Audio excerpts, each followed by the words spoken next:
What's up, y'all? Chris Lotus here. Hope you're doing well. So, I'm sure you all have seen some creators posting compilation videos of series that they've done, and well, here's mine. However, I wanted to do something a little bit different and reminisce and give some commentary before each and every video. If you're not a fan of that and just prefer compilation videos that are just straightforward, then fear not, I have timestamped the video. You can skip past me yapping and all that, but believe me, you'll be missing out. So, at least per the website, SNK is still celebrating the 30th anniversary of KOF. And in conjunction with that, October 3rd is a very interesting day for a series that I started. You see the title, you see what's up. October 3rd was the genesis of the Fascinating Facts About KOF character series. Now, those of you who actually research, first of all, much love and props to you, and second of all, you'll see that the earliest video from this series on my channel is actually centered around Mai, and you'll see that the date is not October 3rd. So how is October 3rd the genesis of this series? Well, there is a lost prequel to this series. Like, it's a very, very weird technicality, and you'll see what I'm getting at. Just let me explain. The lost prequel in question was a Fascinating Facts video, but it was centered around one Haomaru. And I actually released this around the time that Samurai Showdown 2019, or Sam Show 7 if you prefer, was getting off the ground. I think some of you know exactly where this is going because, as I'm sure you know, at that time on October 3rd, 2019, which is the full date if I didn't make that clear, Haomaru had not been a playable KOF character in the mainline series. Sure, he's made some cameos, but the series focused on characters that had been playable in KOF. And as I'm sure you also know, he would make his playable debut in KOF years later in KOF 15, which now that I mention it, the Fascinating Facts series was meant to hype up the road to that game's release. However, the Haomaru video is actually lost, as I deleted it when I probably should have privated it, and I did so because in addition to some of the info being outdated, I felt like it was the weakest facts video I had done compared to all the others. I know it was one of my super early uploads, but still. But hey, all's not lost. I could easily do a new one for Haomaru for season 2. Anyways, let's get into the very first official not lost video in this series, and it's talking about Mai. The kickoff to this series is actually quite special to me because prior to this video, all of the work that I did for my videos, editing, researching, and all of that, I did it on a laptop that my late uncle got me as a gift when I graduated college. And even to this day, it kind of spooks me a little bit because I remember once I had got word that he passed away, that same laptop stopped working. Like, yeah. After I had finished paying off my student loans, I then started saving up to get an actual good desktop, which I finally did. And this video was the very first video that I produced with said desktop. So there's a little bit of behind the scenes trivia for you. I was roughly a month late if you look at the upload date again on this video, but I had chosen Mai, first of all, because I've been a big Mai fan for pretty much the entirety of me playing fighting games, but on top of that, I always remember that Mai's birthday is on New Year's Day. So, without further ado, here it is, 10 fascinating facts about Mai Shiranui. I feel like it would be interesting to have a birthday on the same day as New Year's Day. Not only celebrating going into a whole new year, but going into it another year older at the very same time. That's how Mai Shiranui has it. While we have yet to get a release date or even character reveals for King of Fighters 15, the iconic Kunoichi is more than guaranteed to be a playable character. As many of you may recall, the last time we heard Mai generate some buzz was after Masahiro Sakurai implied that SNK's first fighting lady was too sexy for Smash. Oh my. All I've got to say is, Sakurai should feel lucky that Smash didn't get affected by the almighty no Mai, no buy movement that sprung up around the time KOF 12 came out.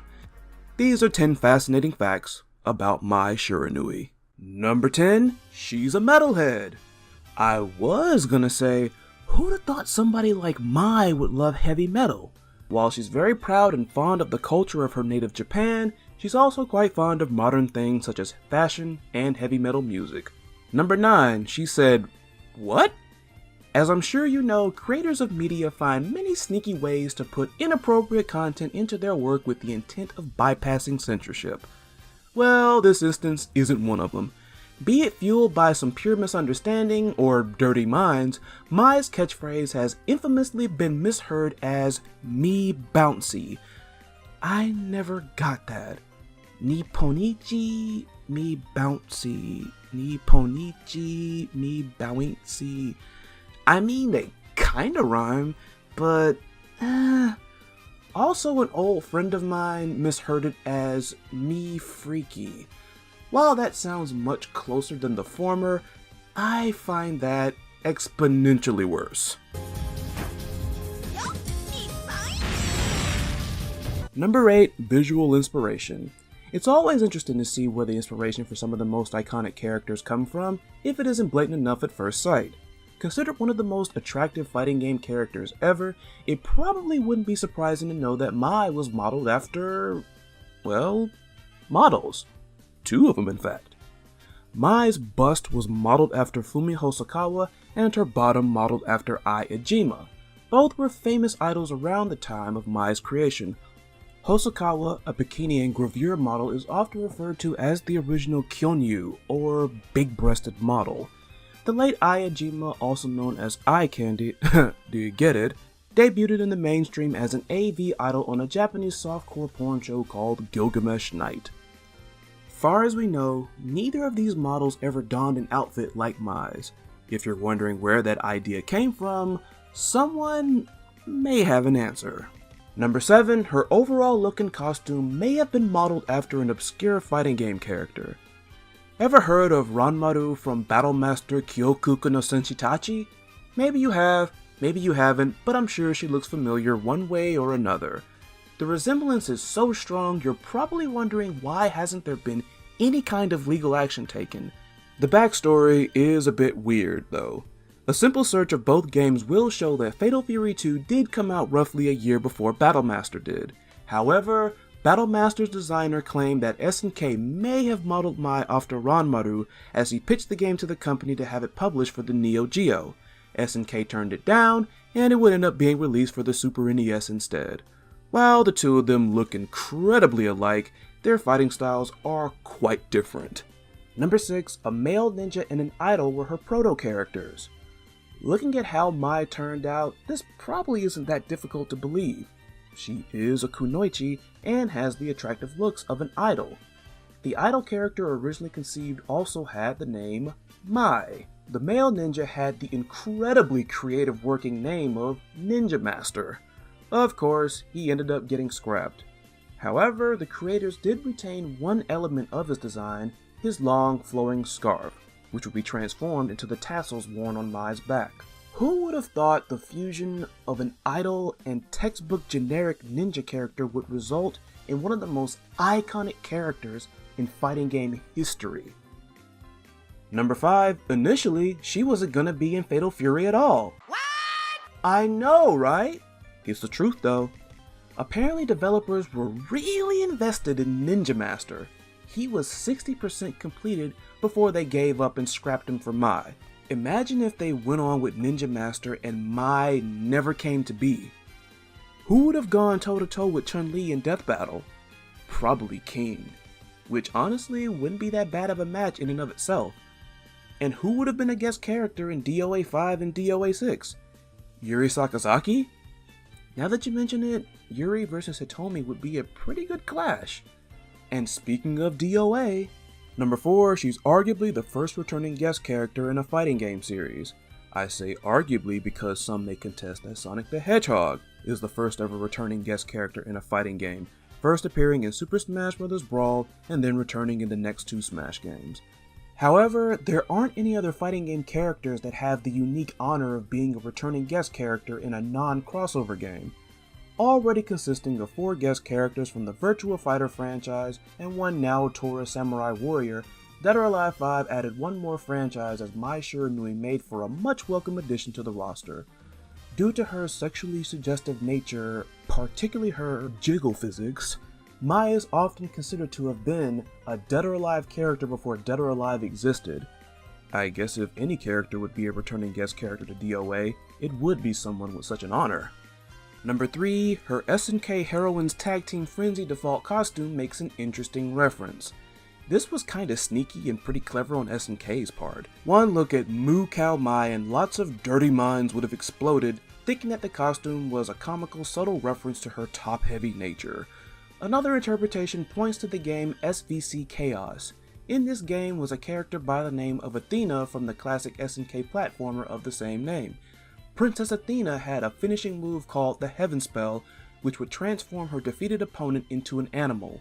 When Mai is on the receiving end of said spell, she would be turned into a cow. What's funny is the cow retains Mai's hair clip in place of the horns and the tail of her outfit in place of the cow's actual tail. I would call this the most hilarious, humiliating transformation in the game, but that honor goes to Dan Hibiki's Makai spell transformation. Number 2, she was in the first Samurai Showdown, as a cameo, technically. It's not all that strange to see SNK characters making cameos in other SNK games outside of their own. Haomaru, despite not being playable in a King of Fighters fighting game, did make a cameo in KOF 13. Terry Bogard made a cameo in Temujin's Art of Fighting 2 ending. Yuri Sakazaki also made a cameo in Garou Mark of the Wolves. While those last two cameos are quite elusive, Mai's was quite the opposite. Not only is her cameo in Samurai Showdown overt, but she appeared in the ending of the series' main protagonist, Haomaru. It's been debated as to whether or not the woman in Genon's ending is Mai. It's interesting considering they have the same last name, but have been confirmed to have no relation whatsoever. Those who don't believe she isn't Mai speculates that she is actually Ayame, mentor to Galford in Earthquake. Additionally, like Mai, Ayame is also a kunoichi. And number 1, a comic book hero felt pity for her. Creator Adam Warren describes his series Empowered as a sexy superhero comedy series.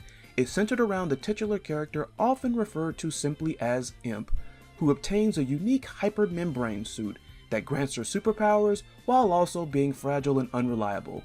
Should the suit become too damaged, certain enhancements and powers will be disabled.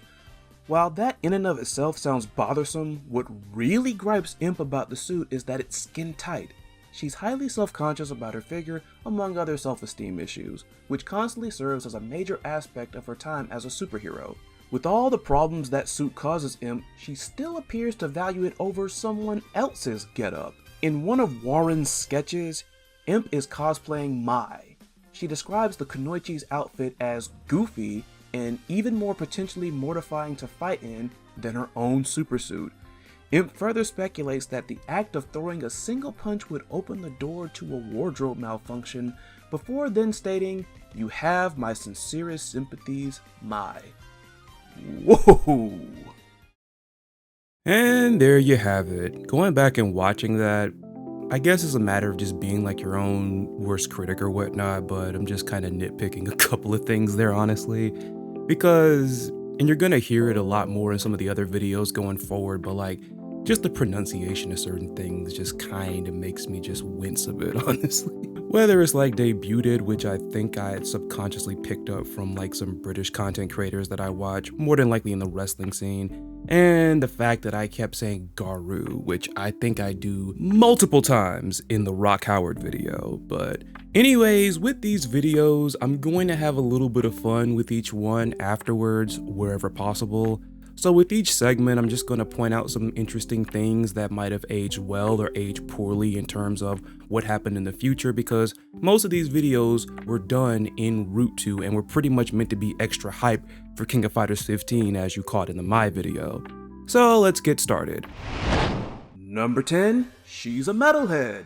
Fast forward far into the future with Fatal Fury City of the Wolves, that was a little tricky to say, her outfit seemingly does play into her metal-loving roots. Looking at how Mai turned out, this probably isn't that difficult to believe.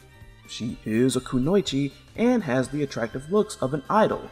You can call me out for reaching on this one, but I still find it interesting how, though it's more than likely a callback to KOF R1 and I could have easily used a stock photo of an idol instead, it's just kinda crazy how I chose to use Athena in this aspect, and it's cool how later on in KOF 15, Mai and Athena would be teammates. Number 4, she's arguably the first returning guest character in a fighting game series. So I feel like I'm falling back into nitpicking myself again, but this does lead to some pretty interesting trivia. So at least for this particular fact, I forgot to specify what type of guest character I was talking about. I mean, sure, you could argue that you could imply that I'm talking about third-party guest characters, seeing that that's what Sonic and Mai are in this case. However, if we're talking about guest characters in general, then the first returning guest character in a fighting game is also the first ever guest character in fighting game history, that being Karnov in Fighter's history, because not only did he return in the sequel, but even the game after that.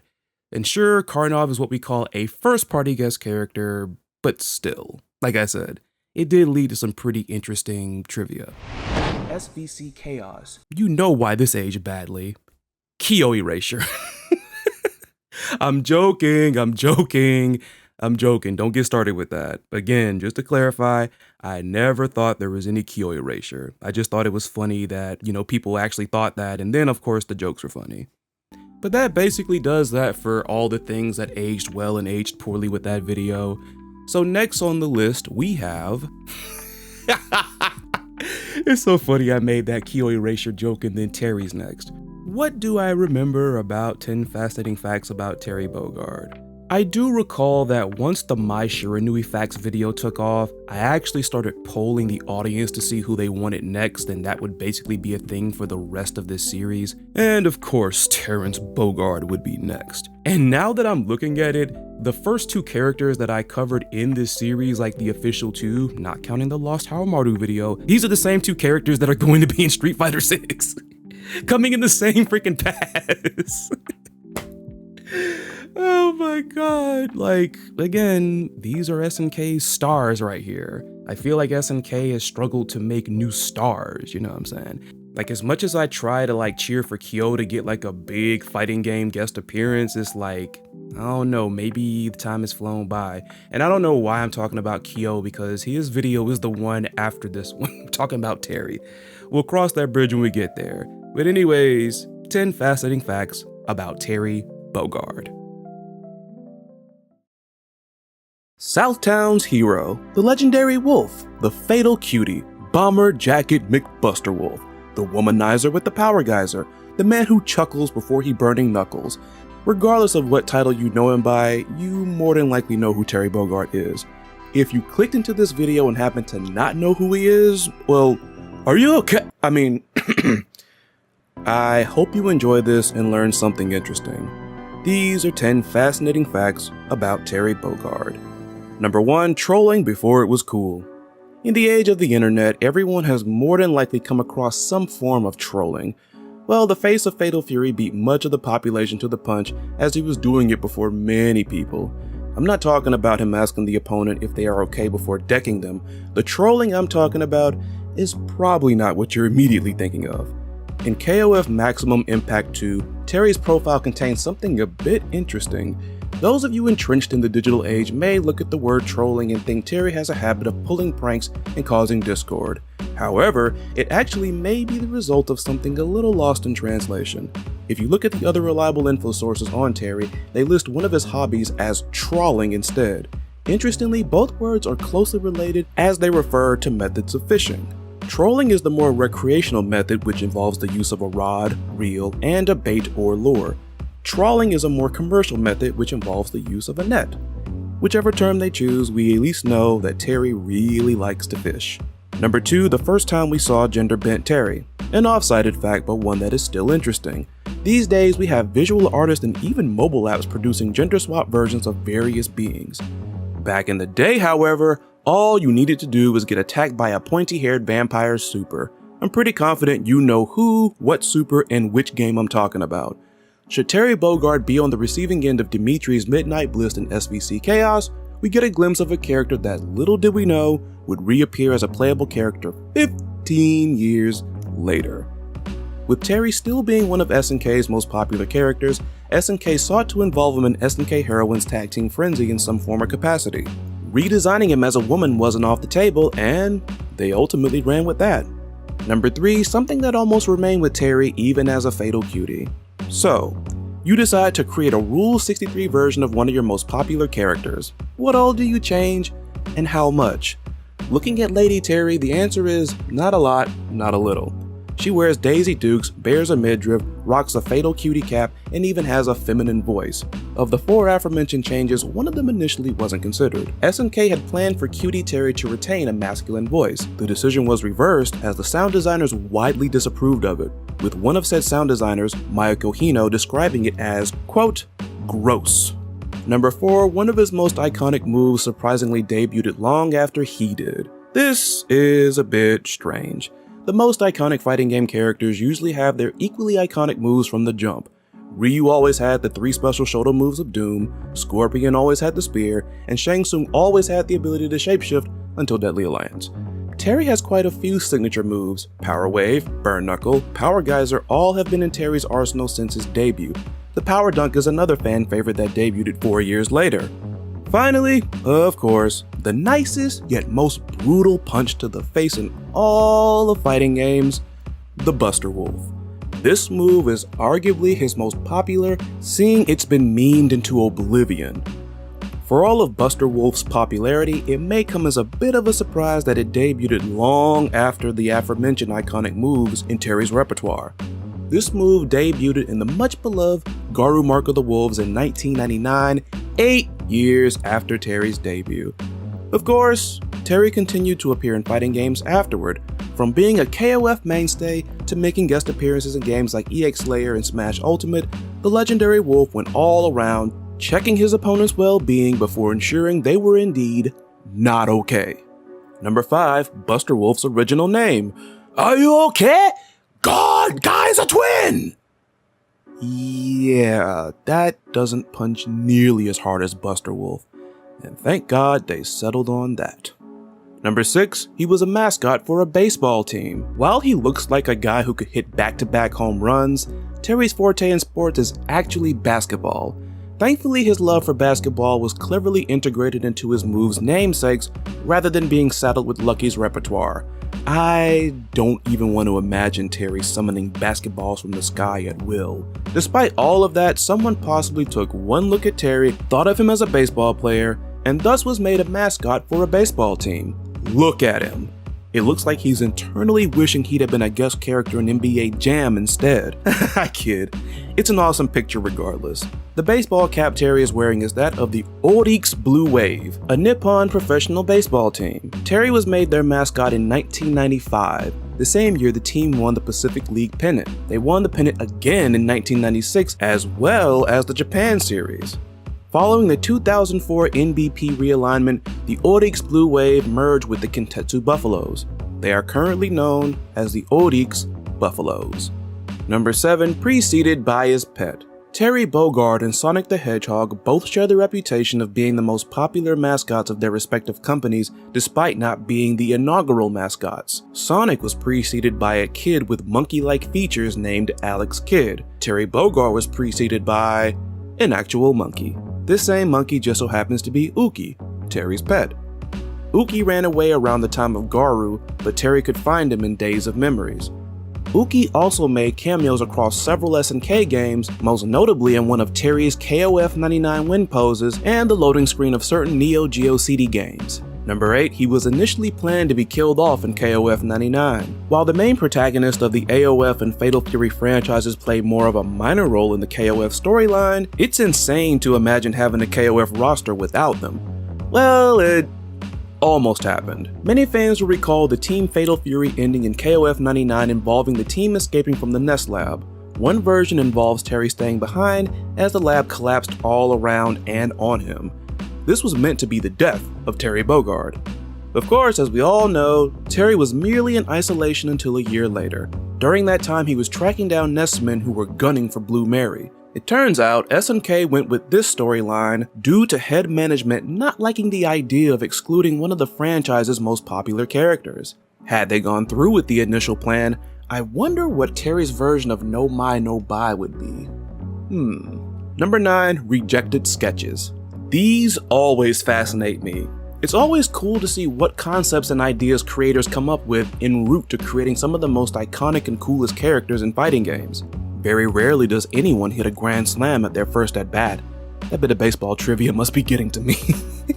Surprisingly, some early Terry sketches aren't drastically different from what we know of him now. Still, there are some small details that are pretty interesting. In these concept sketches, Terry has what looks like a tattoo of a bull, cowboy boots instead of tennis shoes, and a pendant that he, quote, received from a girl.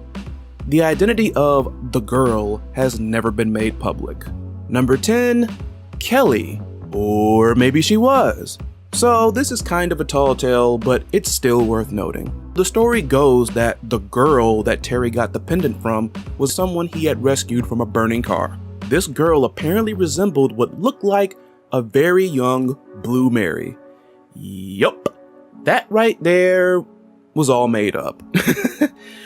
For the uninformed, Shadow Heart's Covenant is a turn-based RPG for the PS2.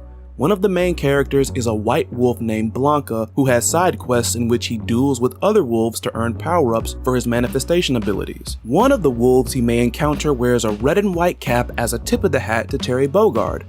That wolf's name is Kelly.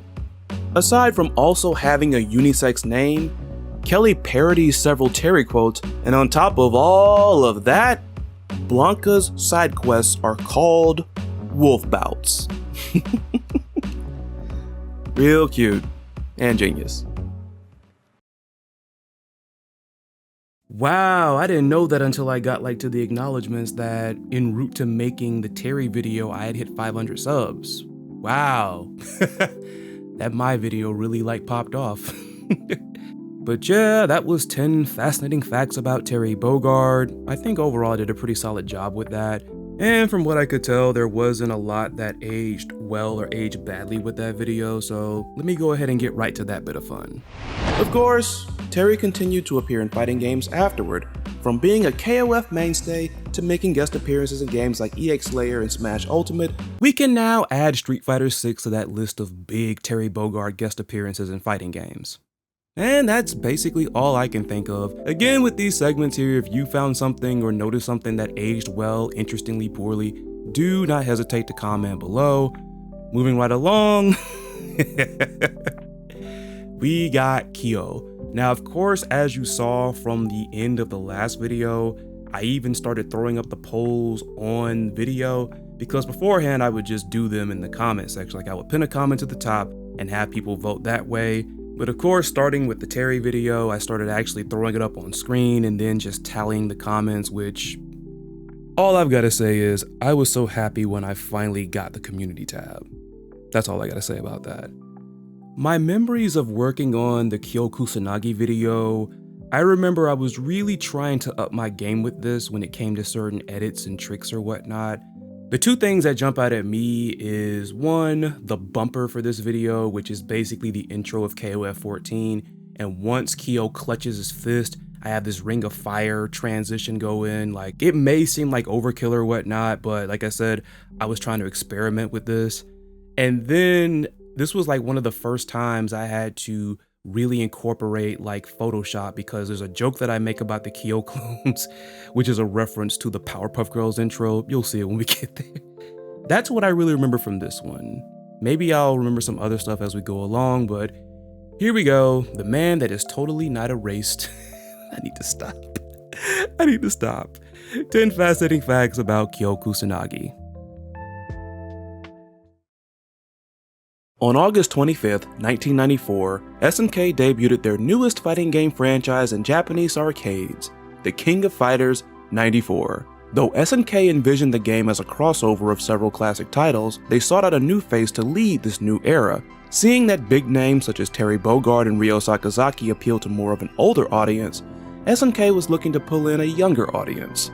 Enter Kyo Kusanagi. With his blend of stylish designs and a fun and unique moveset that switched up and improved over time, the Scion of the Flame quickly got popular with fans. While he may have not eclipsed Terry in terms of overall popularity, Kyo has definitely proven to be one of the greatest and coolest protagonists in fighting game history. These are 10 fascinating facts about Kyo Kusanagi. Number 1, a surprising comparison. So if I were to ask you to compare Kyo Kusanagi to another fighting game character, who's the first character that comes to your mind? I can confidently say a good portion of you may say Ryu. They both have a fireball, dragon punch, and a forward advancing move, they both wear headbands, they're both the faces of their respective franchises. There's quite a lot they have in common. Looking at the title of this entry, you're probably wondering, what's so surprising about that? The answer is, well, nothing. What is a tad bit surprising is a comparison made by a certain gaming journalist. During an interview covering Street Fighter IV with producer Yoshinori Ono, Brendan Sheffield of Gamasutra compared a different Street Fighter character to Kyo. He saw said character as somewhat of a counter to Shoto's due to their movement in the arc of their jumps. That character? El Fuerte. Ono was highly impressed that Sheffield noticed certain characters were given jump arcs specifically to clear projectiles. However, don't let that distract you from the fact that someone likened Kyo Kusanagi to a crazy, fast-footed luchador. Now that I think about it, both of them were infamous for being terrible at certain things. Fuerte's cooking and Kyo's poetry. Yeesh. Number 2, SNK sought to contrast him from their old school fighting game protagonists. Aside from just wanting a fresh new face for their fresh new franchise, SNK desired for Kyo to be different from the old school characters. Most of said characters were older and built like bodybuilders. Kyo definitely stood out considering 1, he had a more youthful look, and 2, he has a more athletic, lean build rather than a muscular one. His teammates compliment him as Benimaru is more agile and Goro Daimon is more tanky. There are additional elements that inspire Team Japan's composition, more on that a little bit later. Number 3, his original design greatly resembles a protagonist from an SNK beat-em-up. Coincidence? Or intentional? While it has never been officially confirmed, many SNK fans have their minds already made up that it's the latter. Sure, you can't plagiarize yourself, but recycling concepts usually doesn't fly in the eyes of fans. One look at Ricky Jones on the cover of the classic SNK beat-em-up Mutation Nation and yeah. The crazy thing is Kyo's design would closely resemble Ricky's in later KOF games, with another striker Kyo arguably being the closest contender. Despite how he looks on the cover, Ricky's hair is actually red in-game. While I don't recall Kyo ever being a ginger, I do recall a Kyo lookalike that did have red hair. Number 4, he was almost excluded from KOF 99. Boy, KOF 99 was almost a chopping block for a chunk of SNK's top characters. As we learned in the previous video in this series, Terry was almost killed off in said game in Team Fatal Fury's ending. Initially, Kyo and his rival IORI were also brought to the chopping block as they were almost cut from the roster. Of course, there is more to this than just simply removing the most popular characters. KOF 99 was the genesis of the Nest saga. SNK initially sought to remove many of the series' big-name characters to hyper-focus on pushing the arc's protagonist, K-Dash. SNK ultimately balked at the plan, and Kyo and IORI were made secret solo entry characters instead. Number 5, the amazing story of Sho Kirishima. Rejected ideas produced during early character design and development have one of several different fates. On one hand, they end up left on the cutting room floor to be forgotten, at least until they release one of those collector's edition art books. On the other hand, they can sometimes find themselves being incorporated into a medium in some other form or capacity. If you recall, in the fascinating facts about my video, the creators were over halfway done with Ninja Master before they gave up on him. Rather than simply scrapping him, he was merged with an idol character to create SNK's most popular kunoichi. The story of Kyo's early development and creation contains something just as interesting. For starters, the creators didn't immediately arrive at the name Kyo Kusanagi. He was initially named Sho Kirishima. Also, instead of the more modern school outfit or the leather jacket blue jeans combo he's known for now, Sho, wore traditional martial arts clothing. SNK eventually arrived at the name Kyo as they wanted to give the character a stronger connection to the Yamata no Orochi legend.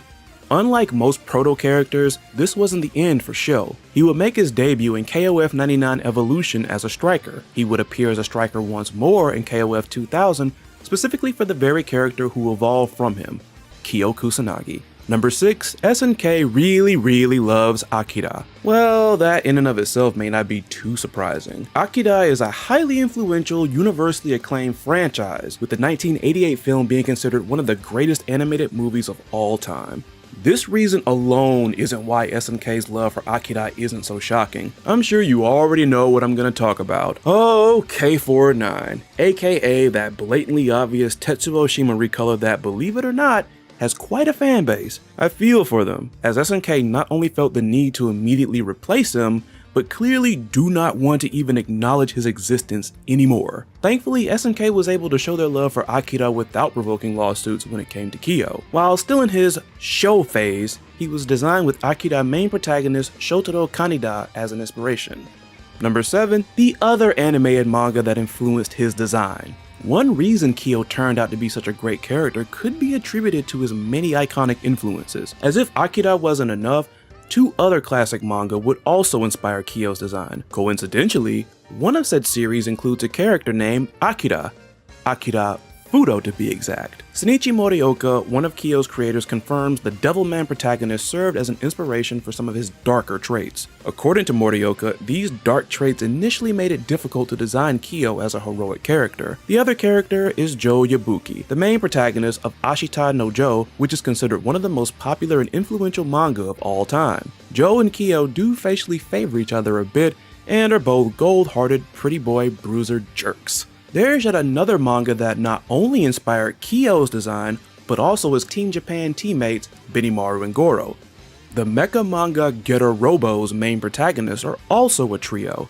Ryoma Nagare is fiery and hot-blooded, Jin is edgy, daring, and cynical, and Musashi Tomoe is a happy-go-lucky giant. Additionally, the trio's personalities inspire the elements assigned to each Team Japan member. Number 8, his popularity with female cosplayers resulted in a character's creation. Must feel great to be a fan that's involved with the creation of a character you all know about, not Jed. Shoutouts to Mushail Al-Barak for creating such a cool character. Here's to hoping she comes back in 15. Another instance of fans being involved with the creation of KOF characters occurred back in 2000. SNK clearly knew about the popularity of Kyo among female cosplayers and decided to tip their hat to them with the introduction of cosplayer Kyoko. The second striker to be mentioned on here, Kyoko is a Kyo fangirl who attempts to mimic his moves and really hopes to meet him one day. In KOF 2000, she serves as the striker for the other high-ranking official in the Kyo Kusanagi fan club, Shingo Yabuki. Excluding cameos, we wouldn't see Kyoko again until SVC Chaos whenever Kyo gets hit with Dimitri's Midnight Bliss. Seeing that Kyoko had already debuted before SVC, you could say this was the inverse of what occurred with Lady Terry. Number 9, his clones were created due to staff indecision. Indecision over what, you ask? I'll give you a hint. It begins with school and ends in forms. If you didn't answer school referral forms, well then congratulations, you just averted that trap. Of course. The answer is school uniforms. Turns out, even after redesigning him for KOF 99, some designers wanted Kyo to return to his school uniform. The crew was divided over which school uniform to use. So they did what everybody does when faced with a 50-50 situation. Send in the clones! Thus, Kyo number 1 and number 2 were born! With their I'll stop. Anyways, the staff ran into this same issue again en route to KOF 2002. When Kyo clones seemed nice, clone him thrice. And thus, we got Kusanagi.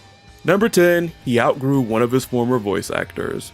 Wow, that is weird. Usually I would think it goes the other way around. Nevertheless, it is true though. Masahiro Nanaka voiced Kyo in the KOF series from 94 to 13. Bonus fact, his final time voicing Kyo was actually in Neo Geo Heroes Ultimate Shooting, which was released 15 days after 13. Many voice actors and actresses attempt to establish some kind of connection with their characters. It's one of the most effective ways to become that character. Nanaka had a pretty interesting connection with Kyo. He actually related to the KOF protagonist when he was young and reckless until he grew up.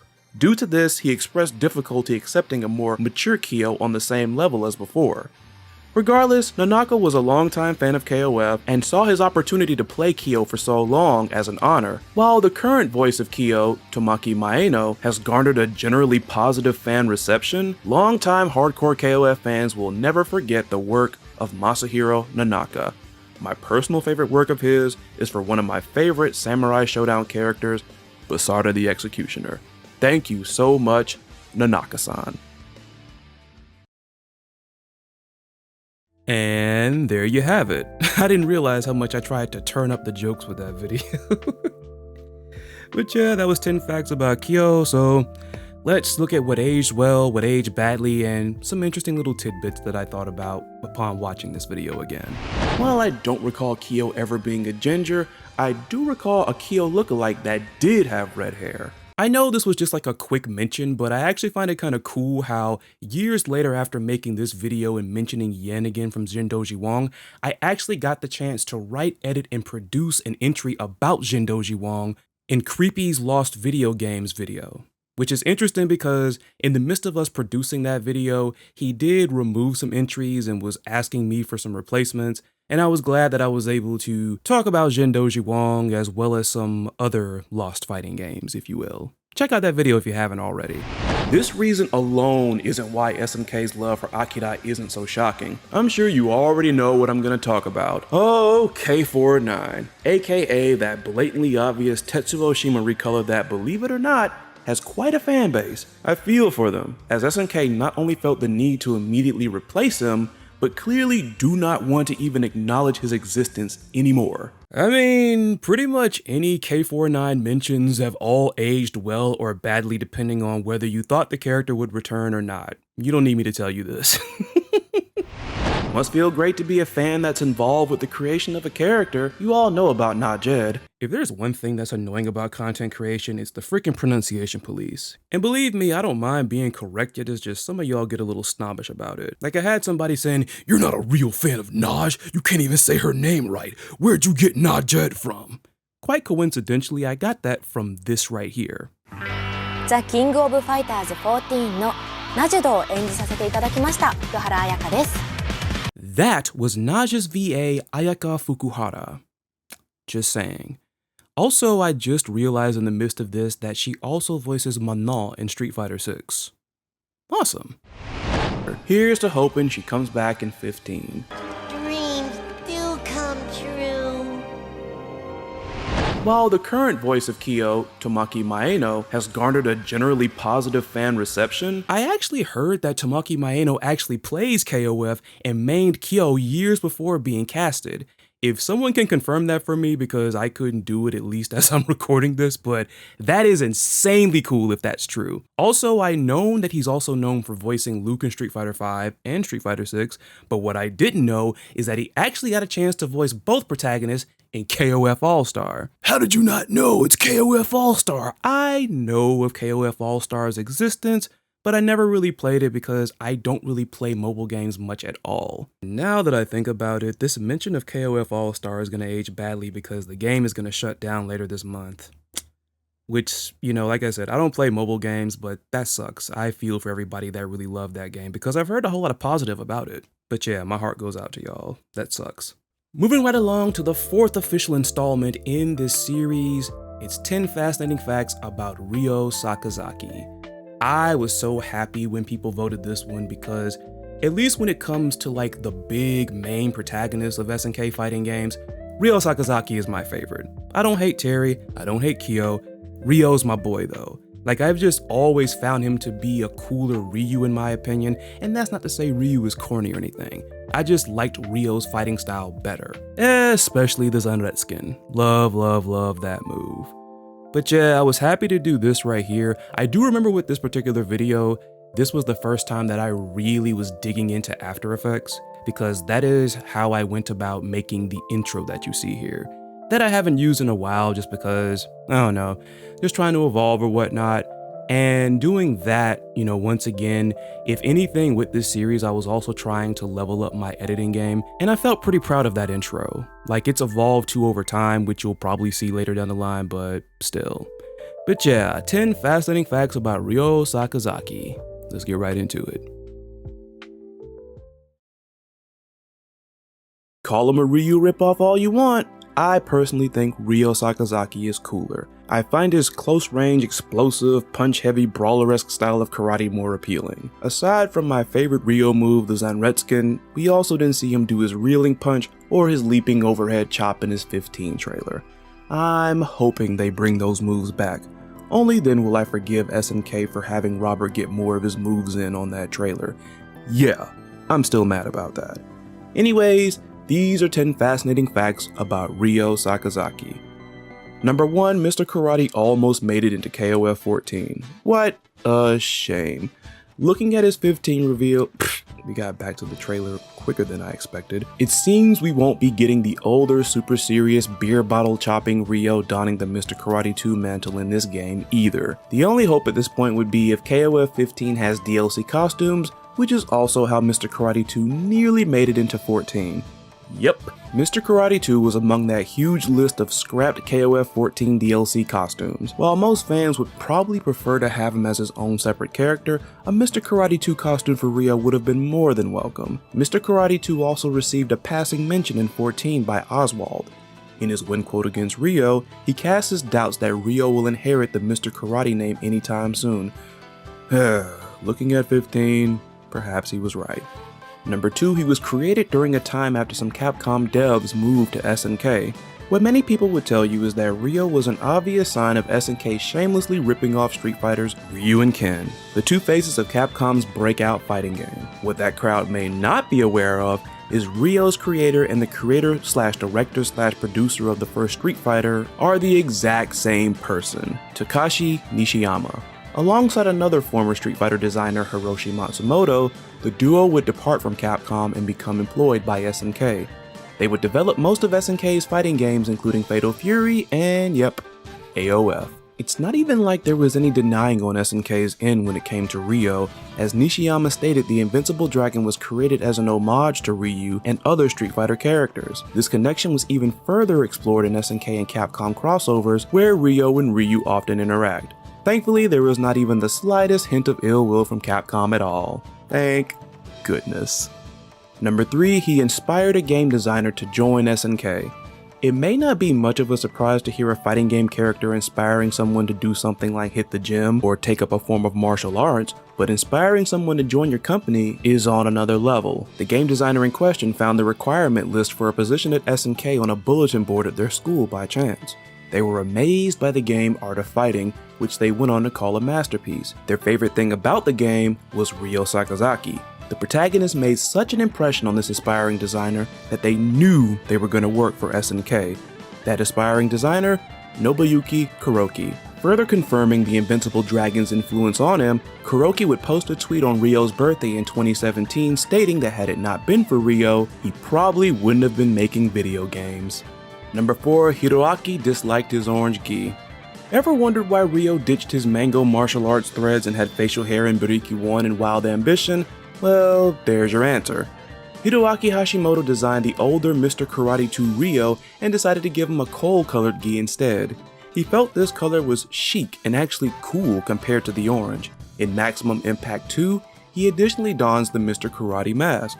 His Wild Ambition design brought back the orange pants, but also included a more modern, updated gray top and a slight redesign of his gloves. Despite a nice chunk of fans pining for Mr. Karate 2 to make his Canon KOF debut, Ryo's reveal in 15...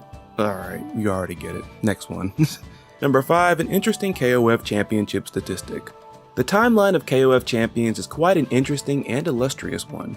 You have record holders like Benimaru, who has won more championships than anyone else. Team Japan has won more championships than any other team. Elizabeth has won more championships than any other woman and is the only woman to win multiple championships.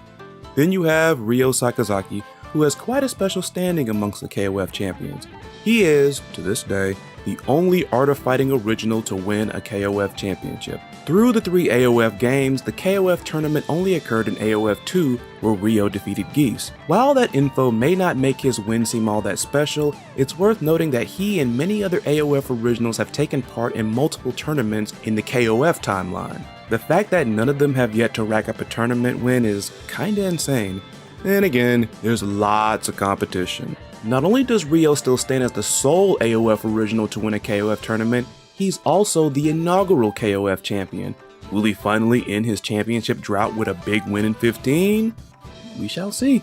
Number 6, he's one of the earliest fighting game guest characters. While we're on the topic of firsts, Ryo nearly had another accolade as such to his name. He wasn't the first fighting game guest character, but he was one of the earliest with his appearance in Fatal Fury Special. Now before you slam your tables, point at the screen, and yell at me for calling Ryo a guest character, I know both Fatal Fury and AOF take place in the same universe and both are SNK games. However, AOF is Ryo's home game, ergo, with him appearing in Fatal Fury, he is a guest character. Bonus fun fact, this guest appearance was one of several events that inspired SNK to create the KOF series. If you are curious, the first known fighting game guest character is Karnov. The main character from the Data East platformer of the same name, Karnov would appear as the main antagonist and boss character of Fighter's History. Also made by Data East, Fighter's History was released about 6 months before Fatal Fury Special. It's an interesting story, but that's a video for another time. Make of that what you will. Now back to Ryo. Number 7, his guest appearance in Fatal Fury Special almost didn't happen. Yes, another one of my favorite type of facts. Another edition of it almost didn't happen. There's actually quite a catch to this particular scenario. Ryo was actually SNK's second choice to be a hidden boss in Fatal Fury Special. Their first choice might surprise you a bit, as said character was being developed by another company. That character? Hanzo Hattori from World Heroes. Even though ADK was a subsidiary of SNK at the time, the staff ultimately settled on Ryo as they found him to be a more interesting guest to Fatal Fury Special. When ADK folded in 2003, SNK bought up their relinquished IPs. Hanzo Hattori would later appear in Neo Geo Battle Coliseum alongside other ADK characters from World Heroes and Aggressors of Dark Combat. Interestingly, this was also one of a handful of games to feature Mr. Karate 2. Number 8, the year of Mr. Karate 2. We're still on fun facts about Ryo's guest character history. Good stuff. While Ryo might have been a tad bit late to being the first ever known fighting game guest character, I can't think of any other fighting game characters that have pulled this before. Those of you watching who have been patiently waiting for me to say more about Bariki 1, say no more.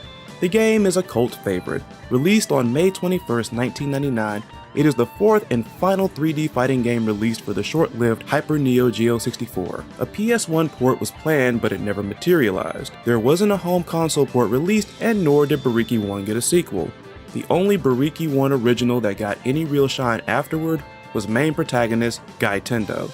Each playable character in the game has a unique fighting discipline they represent as they compete to see which martial art is the most dominant.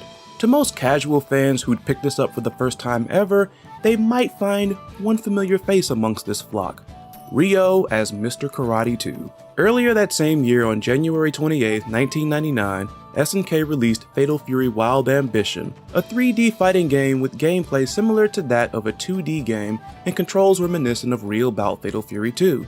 The plot of Wild Ambition is a retelling of the Fatal Fury storyline. Remember when Geese held the very first KOF tournament? SNK apparently did, as they included Mr. Karate 2 in Wild Ambition, effectively tying in the AOF 2 storyline as well. With these appearances, Ryo effectively made 2 3D fighting game guest appearances within the same year. Whoa. Number 9, he was cut from an anime. Poor Ryo, this would have been better for him than that AOF anime. An old meme involving the Invincible Dragon became something of a running gag in the romantic comedy manga High Score Girl. Remember I Must Use How Shokoken? In case you don't, it originated from the first AOF cutscene with Ryo riding his motorcycle. In the English version, the dialogue in question is translated to, "Fighting a guy with a weapon? I must use Haoken." The full quote is translated to, "If I fight with armed forces, I can't help using the How Shokoken." The humor is also found in the image of him riding his motorcycle while still clad in his karate gi, which is seen as unsuitable and disrespectful to such a uniform. Sheesh, Ryo, no wonder you aren't Mr. Karate in the KOF canon yet.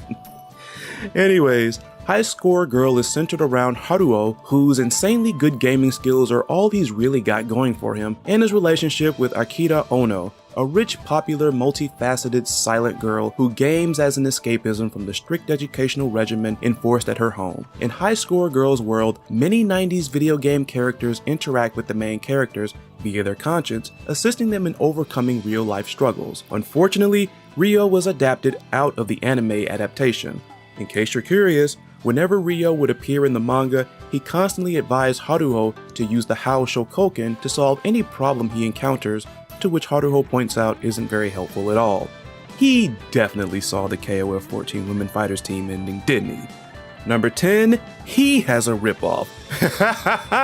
Believe it or not, he sure does. As explained earlier, seeing Ryo was created not long after some former Capcom employees were employed by SNK, it would make sense that there may be some similarities afoot. Unless I missed something during my research, I don't recall any ex-SNK employees working on The Master's Fighter. Seeing that most of the characters are seemingly inspired by SNK characters, could be possible. This game was made by South Korean company Unico, who you might remember for Dragon Master, one of many Street Fighter copies released in the 90s after Street Fighter 2's massive success. Anyways, back to the Master's Fighter. While Takuya is basically Kim ditching his bedazzling taekwondo and instead insisting on jacking all of Ryo's moves, this game includes someone else biting not only Ryo's moves, but his sprites and basically his look. Meet Mr. Death. And that is his name, Mr. Death. And no, I didn't make that up. I attempted to find info about this game's storyline, but all I kept running into were so many sources talking about how garbage this is, so I gave up. I just hope that Mr. Muerte has at least the common courtesy to not drive vehicles in his gi. He seems too much like an edgelord to have a friendly rival like a Robert. If he has family, judging by how this guy talks, I'm confident he murdered his entire family tree, which is probably something he would say verbatim. I'm ashamed I even just said that. Anyways, the Master's Fighter, it's been considered worse of a fighting game than Shaq Fu and Rise of the Robots. And I agree. To drive the point further home at how awful this game is, you can't block on wake up, and while there are super moves, only the CPU can use them. I think that's convincing enough. But yeah, Mr. Karate Reaper man, total Ryo ripoff. Even if he was in the greatest fighting game of all time, Mr. Murderous would still suck. A take that kind of parody like Dan Hibiki is a lot more flattering than this.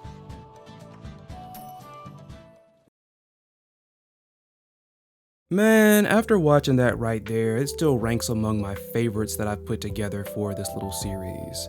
Alright, now let's get into what aged poorly, what aged well, and some interesting trivia from this video.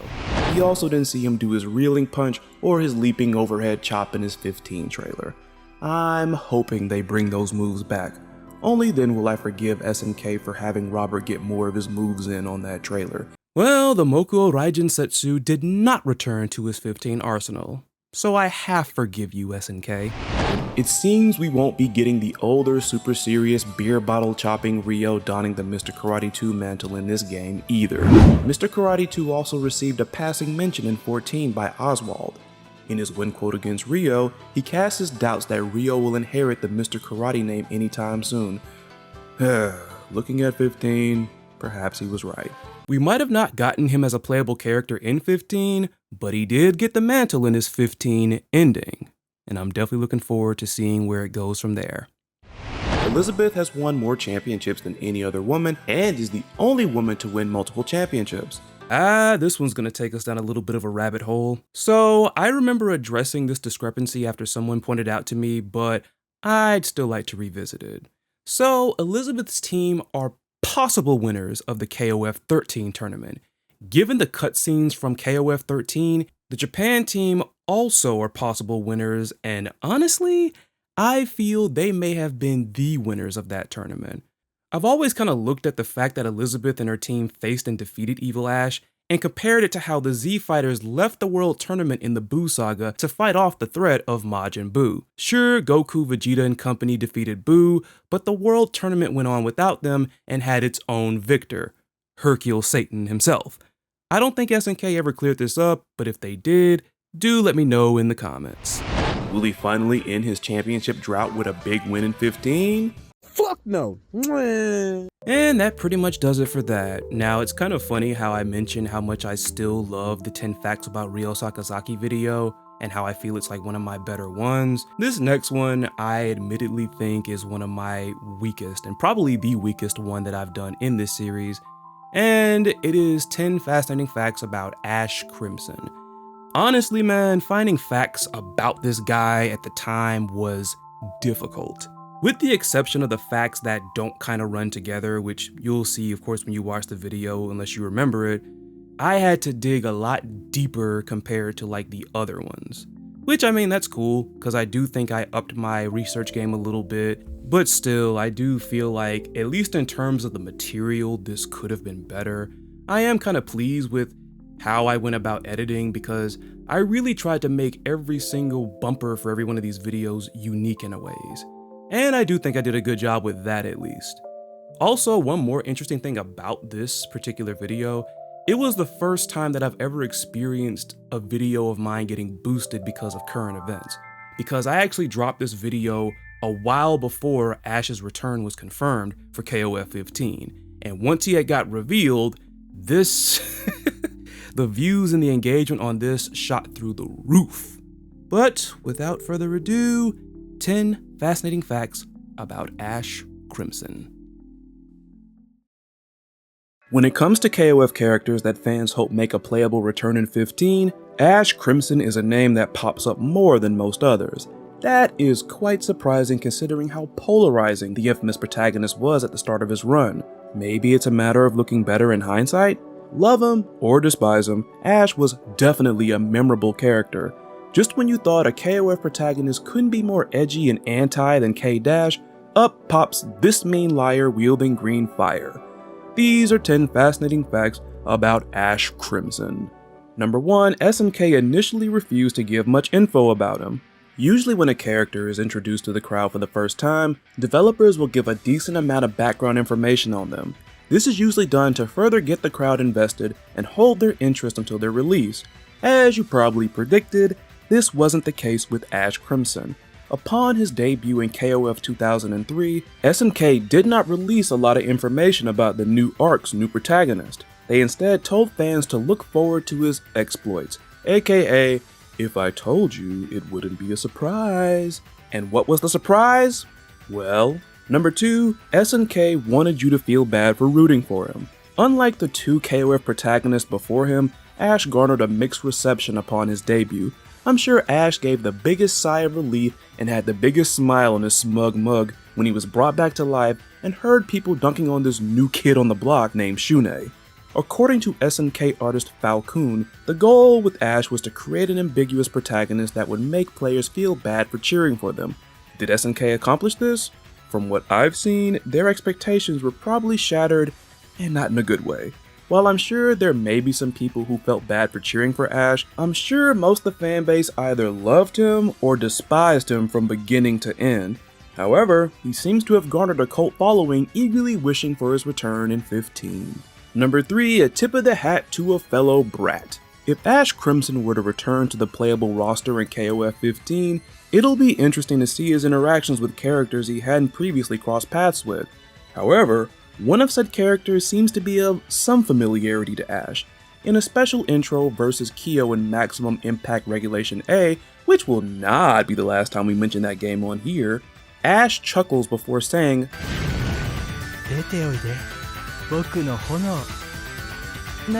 sound familiar? For those not in the know, it's a quote lifted from Orochi, Not Me Chris in KOF 97.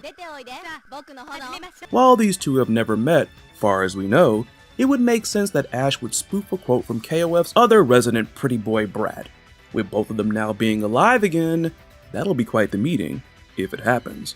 Number 4, he's the first and only KOF protagonist to not return to the roster at the start of a new arc. Protagonists in SNK fighting games usually tend to be playable roster for lifers, whether they are the focal point of the arc or not. Even when Fatal Fury delved into its new generation storyline in Garou, Terry Bogard was still there. Although AOF 3's storyline focused more squarely on Robert, BFF Ryo still remained playable. This further applied to Kyo and K-Dash in KOF, and then there was Ash. As we all know, Ash did not return to the roster in 14 due to him being trapped inside of the game's main antagonist, Verse. We now know that he is alive and was found by Betty and Kukri. While he missed the beginning of the SHUN'EI saga, he may very well return to the roster somewhere in between. Number 5, KOF 12's Unused Files. KOF 12. The game that spawned the No My No Buy movement. Usually when this game is mentioned, it's met with negative reactions. The game does feel rather rushed, especially when you consider SNK hit a 5-pointer with KOF 13. Well, look at me making Windjammers references. Speaking of rushed, a couple of unused files found on KOF 12's disc possibly hinted at some interesting plans getting scrapped. Said files appear to mention someone named Dark Ash. Was Evil Ash originally set to debut one game earlier? Well, seeing that KOF 12 didn't have a storyline, it probably was too early to bring him out. Number 6, he's the only protagonist to enter the KOF tournament as a solo entry in their respective arc. Even when it comes to unique statistics, Ash Crimson is a loose cannon. Of all the mainline KOF protagonists, only Ash and Kyo have entered the tournament alone. Kyo went solo in 99 after reverting Total Exclusion, as SNK was looking to push Nest Saga protagonist K-Dash at the time. Speaking of K-Dash, despite his antisocial ways, he always rolled with the team throughout his arc. Current KOF protagonist SHUN'EI debuted on a team and will be on a team in the upcoming game. Ash started out on a team, but as I'm sure you know, he struck out on his own in his arc's finale. While that move could be seen as pretty badass, Todd Siolik of Anime News Network joked that this was done because no one liked Ash anymore. It's even worse considering, number 7, he's the first KOF protagonist to not win a KOF tournament.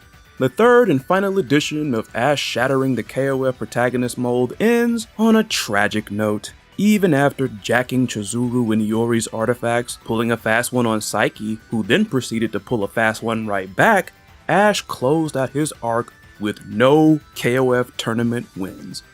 Granted, he had a hand in successfully doing away with Psyche in 13, the canon tournament winners were Team Elizabeth. At the time of recording, SHUN'EI currently has no KOF tournament wins to his name, but his arc is still fairly new. That could easily change. And seeing he's teaming up with someone who has won more KOF championships than anyone else in 15, his chances might have gone up a bit. We shall see. Number 8, he's one of the A's in Maximum Impact Regulation A. Ever wondered what the A in Maximum Impact Regulation A means? That's a lot of A's. According to Falcon, the answer is actually 3 different things.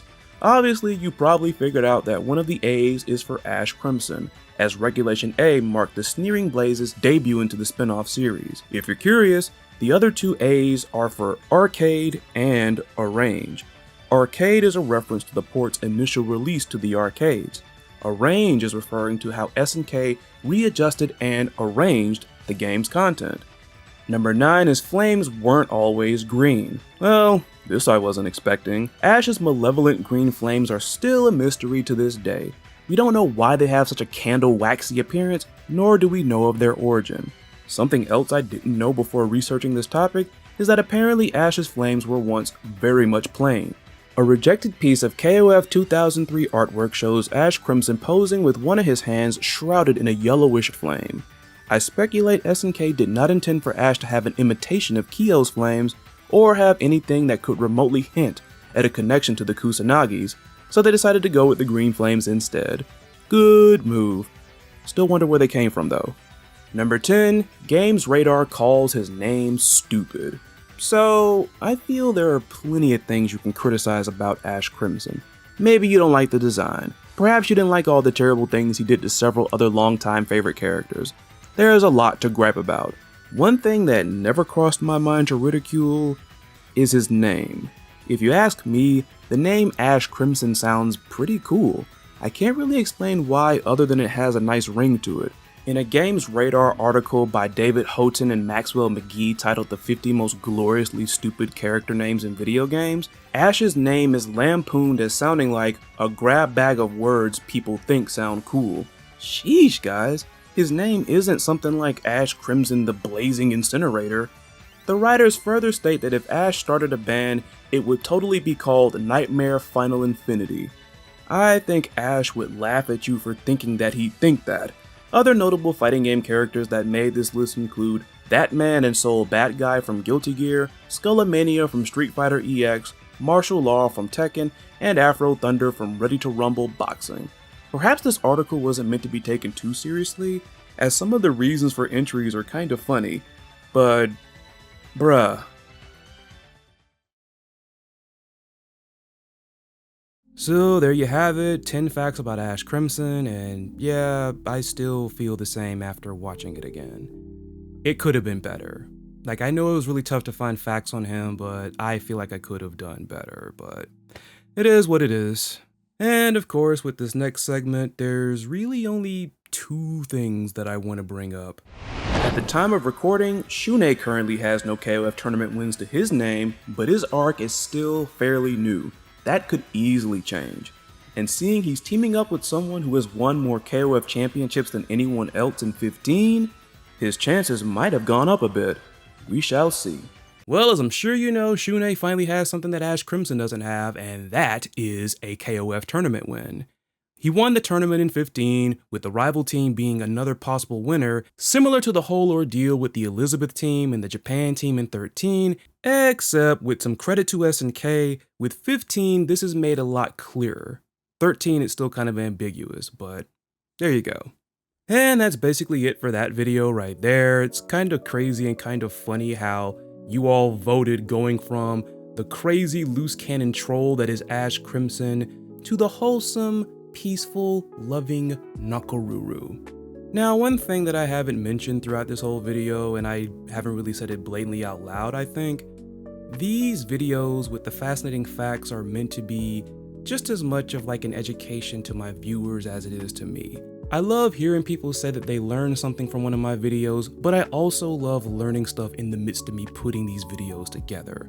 And just off a rough guesstimation, I think with NAKORURU's video, this is where I learned the most, because I really didn't know that much about NAKORURU beforehand. I was familiar with her, but a lot of the stuff I cover here I really didn't know. But let's get right into it. 10 fascinating facts about NAKORURU. NAKORURU is another character that requires no introduction. Being one of the most beloved and iconic characters in fighting games, NAKORURU's canonical entry into KOF 14 was more than welcomed by fans. Seeing she was instantly positioned as a key figure in the current storyline, she's more than guaranteed to return in 15. With numerous appearances across many different games, NAKORURU's path is much like the nature she protects, immensely wondrous and decorated. These are 10 fascinating facts about NAKORURU. Number 1. Honorable Exchange. Samurai Showdown 2019 was already shattering expectations during Season 2 of its DLC, as it debuted the series' first ever guest character, the Warden from For Honor. The game would then receive 3 more guest characters, Gongsung Lee from Honor of Kings, Hibiki Takane from The Last Blade, and a Guilty Gear character whom at the time of recording has yet to be revealed. You're probably wondering, what does this have to do with NAKORURU? A while before Gongsung Lee appeared in Samsho, NAKORURU had been made a playable guest character in Honor of Kings. A few SNK characters would join her in the China-exclusive MOBA, including Mai, Charlotte, Haomaru, and Ukyo. Number 2, some of her other interesting guest appearances. While we're on the topic of guest appearances, she's been in crossovers and loads of mobile games. For the sake of keeping this entry brief, I'll cover 2 of her most interesting appearances. Let's start with the media franchise Grand Blue Fantasy. Yeah, that Grand Blue, the one that threw its hat into the fighting game market last year. Accompanied by Haomaru, NAKORURU made a guest appearance in the RPG game. I personally would have loved to see them in versus, but hey, NAKORURU made her canonical debut in 14, is guaranteed to be in 15, and Haomaru made quite a guest appearance in Soul Calibur 6. Can't complain too much.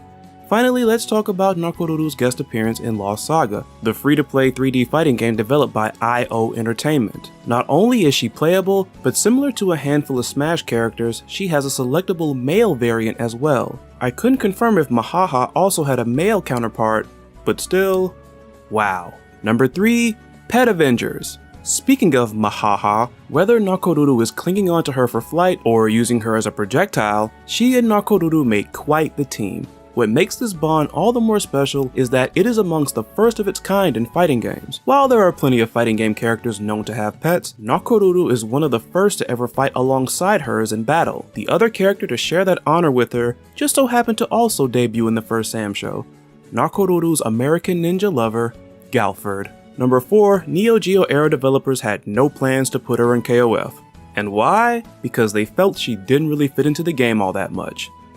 That aged well. Despite that sentiment, those same devs actually wanted to include her in KOF. It ultimately didn't happen due to system limitations. This of course would be far from Nakoruru's only time having her invitation to the KOF tournament yanked away by the cruel entities known as deadlines and restrictions. Time constraints resulted in her being scrapped from 95 and 96 when she was set to be on a Samurai Spirits team with co-protagonist Haomaru and lover boy Galford. As we all know, and quite appropriately so, nature's cutest maiden would have her day in the sun. Number 5, the power of popularity. Nakoruru's popularity goes far beyond just the SNK verse. She's made Japanese arcade gaming magazine Gameist's best character list multiple times, with her taking the number 1 spot in 1993. Famitsu placed her 37th on a list of the most popular video game heroines of the 1990s, being one of 3 non-Capcom fighting game characters on there. This worldwide popularity was the very thing that brought about Nakoruru's appearance in 14. While she has been in a couple of KOF games before, it was 14 that marked her official entry into the game's lore. Not only is Nakoruru a hero in Sam Show and KOF, but she's also something of a real-life hero. She's one of the faces of the social action program, the Nakoruru and Terry Club. This non-profit program was created by SNK Playmore on May 9th, 2004 to support and inspire children to reach for a better future. The 2 eponymous mascots symbolize the ideas in the program's mission statement, with Nakoruru representing environmentalism. An image of her praying was even used to support the victims of the 2011 Tohoku earthquake and tsunami. Number 6, Oda and company were surprised at her popularity. All that love and praise for Nakoruru we just talked about apparently had SNK spitting out their cereal. According to producer Yasuki Oda, no one in the company expected people all over the world to fall in love with the cute little bird girl. A lot of characters at that time are popular because of their sexiness, he said, but Nakoruru doesn't show a lot of skin. I mean, I kinda get where he's coming from. Just look at Mai, Shermie, Angel, Leona, Vanessa, Blue Mary, and even a relatively newer character like Luong. While Nakoruru looks younger than those other women, she still has quite a unique charm.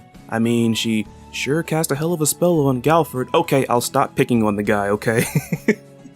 Next entry. Number 7, the Monkey Botch. Finally a fact about stages. This little discovery came courtesy of some animal-savvy, eagle-eyed fans. In an interview with Polygon, when asked were there any details in the original Sam Show stages that were special to him, background designer Tomoaki Fukui recalled a contradiction in Nakoruru's stage. The stage was based in her birthplace, the village of Kamui Kotan, which is located in Hokkaido. Many animals can be seen in the background: bears, horses, wolves, deer, and most confusing of all, monkeys. It turns out that there are no monkeys in Hokkaido. Many fans knew this before they played Sam Show, and they let Fukui know. He tried to explain the contradiction away by claiming that the animals are so drawn to Nakoruru that even non-resident animals followed her home. Seeing how likable she is, I would have bought it. Number 8, Mahaha. If you managed to make it up to this point without going into the comment section and being all like, "It's Mama Haha, you dingle fart," Delete your channel! You clearly don't know about the coolest bird of all time. your channel's not official then. Well, congratulations on being sharper and more patient than the average YouTube user. For those of you who did go in the comments before this entry to try to correct me, I'll have you know that it wasn't me that made that mistake, it was MTV. I'm totally not kidding. In an MTV.com article asking readers to help them name the greatest bird in video game history, Nakoruru's longtime companion was listed as Mahaha. To be fair, I'm sure someone who is not familiar with Mama Haha who hears someone quickly rattle off her name for the first time would probably have misheard it one way or another. When I was a kid, I used to think it was Mama Ha. Number 9, she wasn't directly modeled after a specific existing fictional character. Well, that's a rarity. Nakoruru was instead based on the Ainu people. Her bond with nature is inspired by the Japanese perception of said people having a strong connection to nature. Now, don't misread this fact. because there's still quite a number of anime and manga that influenced her design. One such character is from the 1968 film The Great Adventure of Horus, Prince of the Sun. Like Nakoruru, the film also includes elements clearly inspired by the Ainu people. Another such series that portrays the Ainu people is the Dagger of Kamui series, which may additionally have influenced Nakoruru's design. There's even influence from a series that isn't based on the Ainu people, Sailor Moon. The developers admitted that Nakoruru's phrase, "This is nature's punishment," was inspired by Sailor Moon's catchphrase, "In the name of the moon, I punish you." Number 10, a very special resurrection.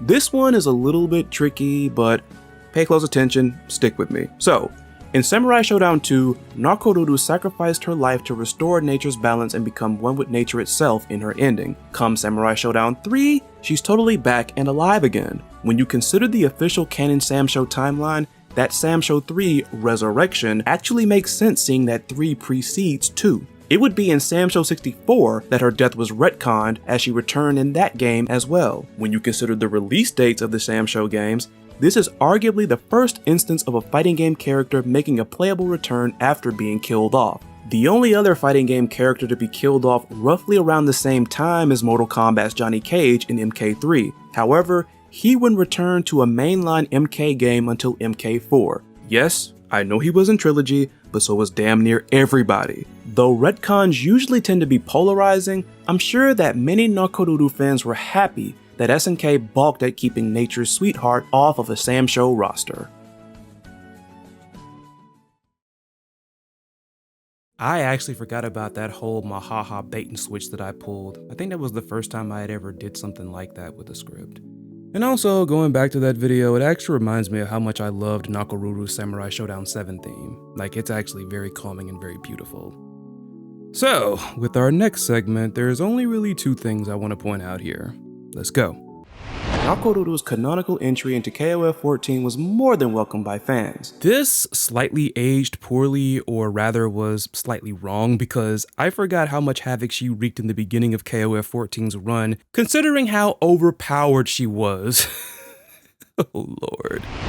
Seeing she was instantly positioned as a key figure in the current storyline, she's more than guaranteed to return in 15. While she did return, she wasn't on the main roster despite her status as a central character in this particular arc. Instead, she came as part of the Season 1 DLC with fellow Samurai Shodown warriors Haomaru and Darling Darlie. One reason this probably happened was because one of her teammates from 14, Loveheart, had her rights sold to another company. Plus, I'm really sure that SNK finally wanted to get a Samsho team in 15, so thus, Mui Mui also got scrapped. She and Loveheart, albeit not directly by name, were written off via the Team Samurai story on the KOF 15 official website. And that's basically all I got for that video. Now, I forgot what happened here, but something in my life happened to where there was a huge gap between the Nakoruru video and the next edition of this series. And I remember, to make it up to everybody, instead of just doing the usual vote, I went on ahead and did videos for all three of these characters you see here on the voting screen. Literally released them the same day, and I remember that exhausting day because I dropped those 3 videos plus one more. I think it was Dolores' debut. I could be wrong. Now that I'm also looking at all 3 videos, at the time I'm recording this, it's October the 23rd. I dropped these next 3 videos on October the 27th, roughly 2 years ago. So, yeah. It's just an interesting observation that I just so happened to make in the midst of this. The first of these 3 videos came courtesy of Yuri Sakazaki, and this was also a lot of fun to put together. Just as fun as Yuri Sakazaki is as a character to play and just in personality. Here we go, 10 facts about Yuri Sakazaki. So a dragon, a tiger, and a wild flying swallow. You were expecting a walk into the bar joke, weren't you? You already know what happened the last time all 3 of these people were in a bar. Well, it was technically a cafe, but you get it. After a short stint with her AOF family in 14, Yuri reunited with Mai, both of whom are now being led by Athena in Team Superheroines in KOF 15. Though her grade of Kyoku Genryu is considered the lowest, it makes up for being the most dynamic and stand out among her peers. I would say more about her fighting style, but we'll get to that shortly. These are 10 fascinating facts about Yuri Sakazaki. Number 1, the Phantom Leg. Unless you've been camping in a catacomb or never cared about storylines and just played AOF and KOF to beat people up, you may know that Yuri and Robert Garcia are lovebirds. It's gotta be a bit annoying for Yuri seeing Papa Takuma keeps cutting in on their action while actively encouraging Ryo to hook up with King. Wonder how that's gonna play out seeing they are on a team together this time. A couple that trains together, can face the world's struggles, and remain together. In KOF 13, it seemed like we were gonna get some proof of that. Originally, Yuri was set to have her own variation of Robbie's Genekyaku, aka the Phantom Leg. This idea was proposed as director Kei Yamamoto wanted her fighting style to be more kick-centric. While Yuri is no stranger to adopting moves from other non-Kyoku Ginryu practitioners, and we will definitely get to that later, the idea was scrapped as they felt it didn't fit her. Number 2, from Damsel in Distress to Desired by Devs. The devs liked Yuri so much that upon her playable debut in AOF 2, they immediately wanted her in the very first KOF game. Fate fiercely favored the wild flying swallow as the devs cut 2 characters from the potential roster. The original England team of KOF 94 consisted of King, Big Bear, and Billy Khan. Big Bear was reportedly causing the game to experience memory issues, which led to him being scrapped and replaced by Yuri. The devs saw that they had 2 women on a team together and eventually scrapped Billy for Mai. And thus, the inaugural Women Fighters team was born. Number 3, a cheeky fourth wall break. And not like that, I know what you're thinking. This entry has nothing to do with Yuri channeling her inner R. Mika. Instead, this is more Yuri channeling her inner Deadpool. In KOF 11, in a win quote directed at Bariki 1 original Gai Tendo, Yuri jokingly asks him to say, "Hurricane Upper." This is a nod to the fact that he and Joe Higashi are voiced by the same voice actor, Nobuyuki Hiyama. Pretty clever on SNK's part, and I mean, if anyone was going to make such a reference, it would be one of the series' more fun-loving characters. Also, I just want to express how much I appreciate Hiyama for voicing one of the coolest anime characters of all time. And I hope you like voice actor fun facts, because there's a few more coming. Number 4, Once in a Lifetime. I don't know why, but hearing her say that makes me giggle. That's not to say it sounds awful. Like I said, I can't tell you why. If you're wondering why I played that clip of Yuri's longtime teammate and possible future sister-in-law, I mean, I gave you a hint at the end of the previous entry. Harumi Ikoma is one of the longest serving voice actresses for SNK fighting game characters. Among the characters she's voiced multiple times are King, Blue Mary, Nakoruru, Charlotte, Mizuki, and she even served as narrator for a few games as well. She also voiced Yuri Sakazaki in the first AOF game, and that was the only time she'd done so. Kaori Horie would assume the role of Yuri in AOF 2, and would do so until KOF 13. Ai Kakuma would pick up the role in 14 and reprises it in 15. Number 5, a blessing from a future empress. After Fatal Fury got a couple of OVAs, someone figured AOF should also get one, which it did, 2 days before Christmas in 1993. The English dub would be distributed 4 years later. American websites lambasted the movie, with one critic calling it stupid, idiotic, and plotting, further criticizing the choppy animation, illogical perspective, uninspired art, badly choreographed fight scenes, and horrible voice acting. Yuri does appear in the movie and is voiced by one Ayumi Hamasaki in the 1993 Japanese version. If that name doesn't ring any bells, it just means you're probably not super into J-pop. Ayumi Hamasaki is a well-known singer-songwriter and actress who is the best-selling Japanese solo artist of all time. Throughout her decades-long career, she self-penned all of her song lyrics and handled the composition of some of her songs. Her popularity in Japan and other parts of Asia earned her the honorific title of the Empress of J-pop. I know we've heard similar stories of people achieving greatness even after immense blunders and follies, but it's still amazing. I know it's cliche, but it still rings true. When you think all is lost in chasing your dreams and aspirations, just remember, this woman took part in a cruddy movie and went on to not just be successful, but a record-breaking sensation. Never give up. Number 6, less than stellar replacements. The KOF dev team saw Yuri's playable debut in AOF 2 and instantly wanted her in their game. The AOF team, and I'm just guessing here, felt some type of way about that and thought that the third installment of the franchise could do without her on the roster. To think, Yuri is one of the key characters in AOF, yet has only been playable in one of the games. That's kinda strange. In addition to Yuri, AOF 3 also excluded Eiji Kisaragi and Temjin, whom also debuted in AOF 2. Avi Krebs of GamingExcellence.com referred to all the newcomers except Kasumi Todo as less than stellar replacements. Bonus fact, one of said replacements was a character named Sinclair, whose only playable appearance to date was in AOF 3.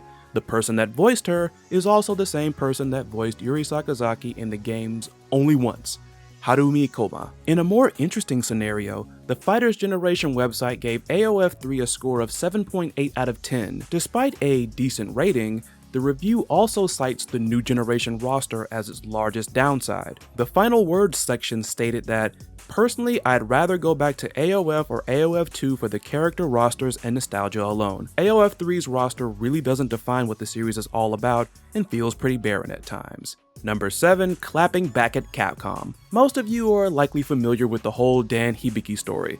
Capcom saw SNK debut Ryo and thought of him as a ripoff of Ryu and Ken. They responded by creating Dan as a parody of Ryo and Robert. End of story.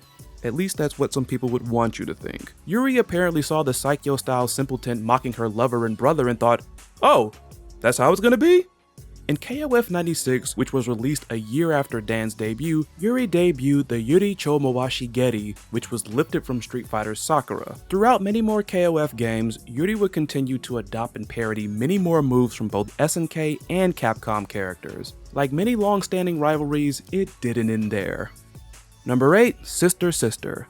A year after the release of KOF 96, Capcom released a crossover of their own, Marvel Superheroes vs. Street Fighter. While the Marvel side expanded just beyond the X-Men they had in the previous MVC game, the Street Fighter cast continued to solely rep for Capcom. This would include the King of the Strongest Style. In Dan's very own ending, we see a hysterical image of him about to deliver a final blow to a defeated Cyber Akuma. A woman simply referred to as Sister begs Dan to stop before informing him that Akuma is, and then the ending cuts off. Sound familiar? While the ending was a blatant swipe at AOF, an additional swipe at the franchise came in the form of Sister, whose name is Yuriko. Do you get it?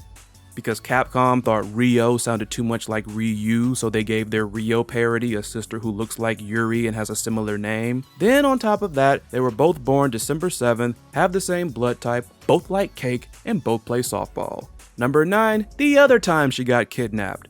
Yep. It's happened more than once, albeit this one more than likely isn't canon. The game in question is the obscure Quiz King of Fighters. Due to being exclusive to Japan, not many people remember or even know of this game. As the title implies, this is a trivia game. Like many board games, you roll the die to determine how many spaces you'll move for the turn.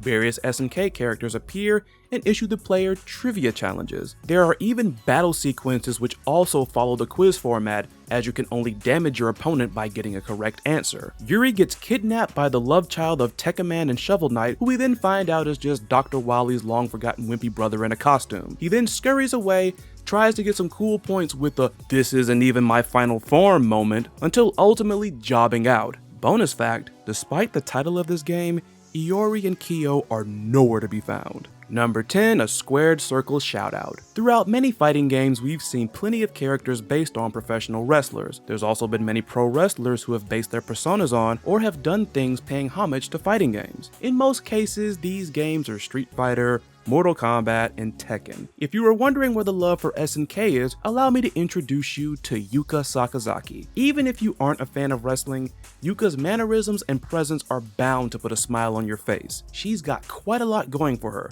Good looks, athleticism, and she's just so much fun to watch.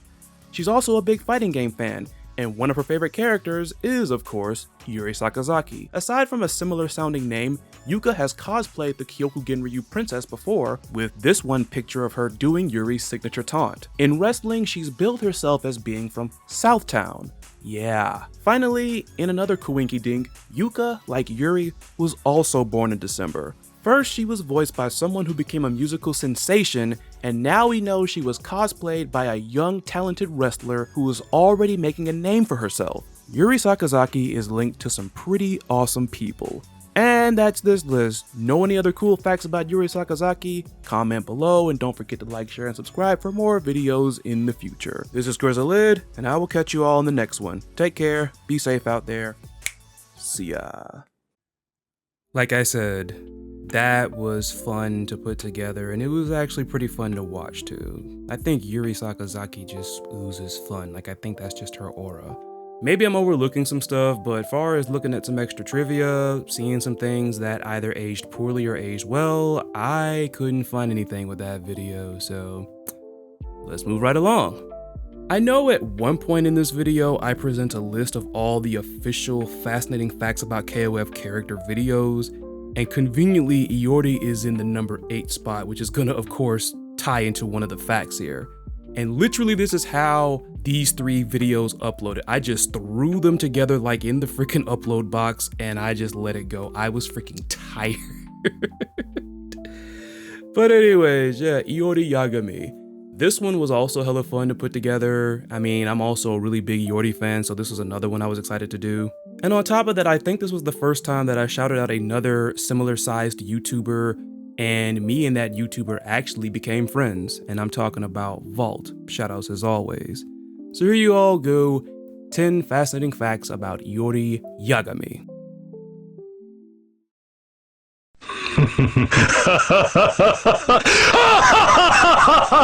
I mean, does he really need an intro? Kyo's lifelong rival, the guy that hates Kyo so much that I'm 100% positive that if someone else managed to kill Kyo before him, IORI would massacre whomever Kyo's slayer was and desperately try to find every avenue to bring Kyo back to the living world, only to be hell-bent on killing him again.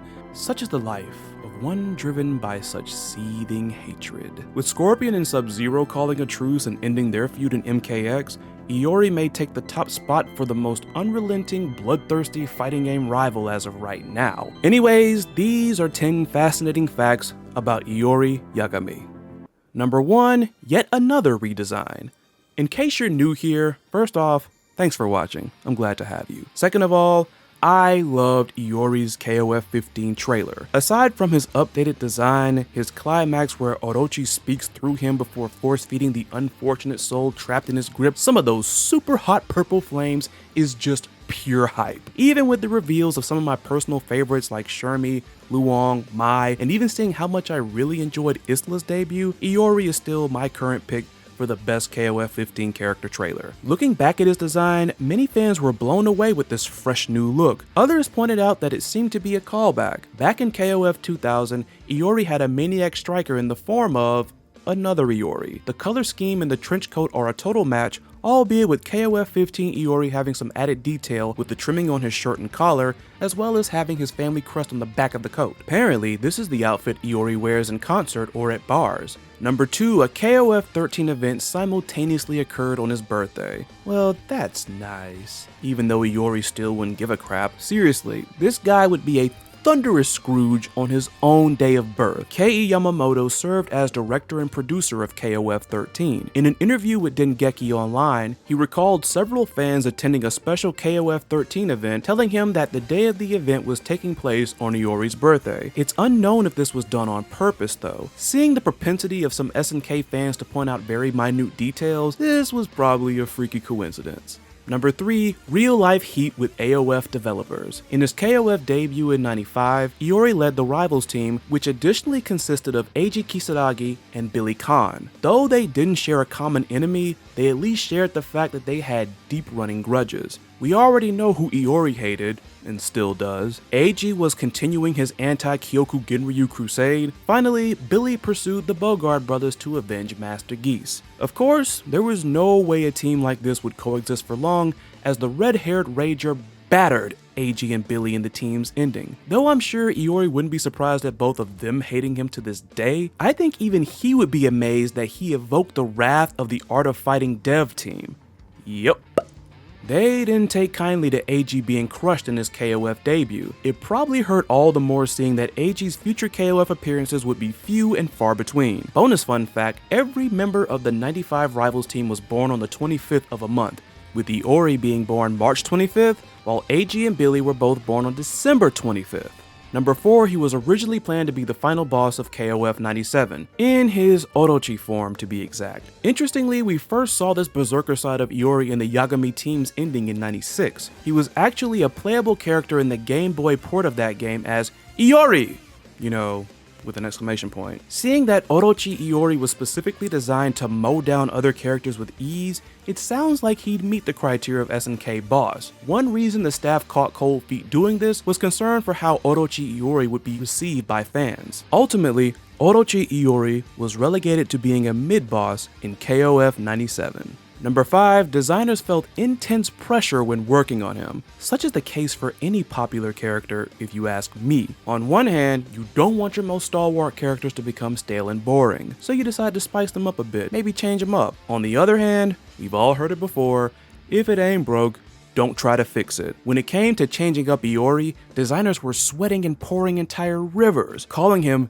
difficult to draw for. SNK artist Falcon felt severe pressure changing up Iori's design, calling it an untouchable design. Additionally, he felt unforgivable for his maximum impact alternate design, fearing a negative reaction from fans. While we're on this topic, number 6, don't touch the hair. I'm sure there are many things we could say about Iori's hairstyle, but one of the common descriptions uttered amongst SNK designers was apparently the word wild. In multiple interviews, when asked which KOF character they saw as wild, illustrators Shinkido, Tonko, Wing Yang, and King Tung all pointed fingers at the flame of the end, citing his hairstyle as the deciding factor. Wing Yang and King Tung further stated that his hairstyle made him tough to draw, seeing its shape drastically changes based on the angle from which you draw him. Nobuyuki Kuroki seemed to be a fan of the hairstyle. During the development of KOF 14, he specifically wanted everything about Iori's design to be changed, except the hair. Character designer Eisuke Ogura would create the new outfit,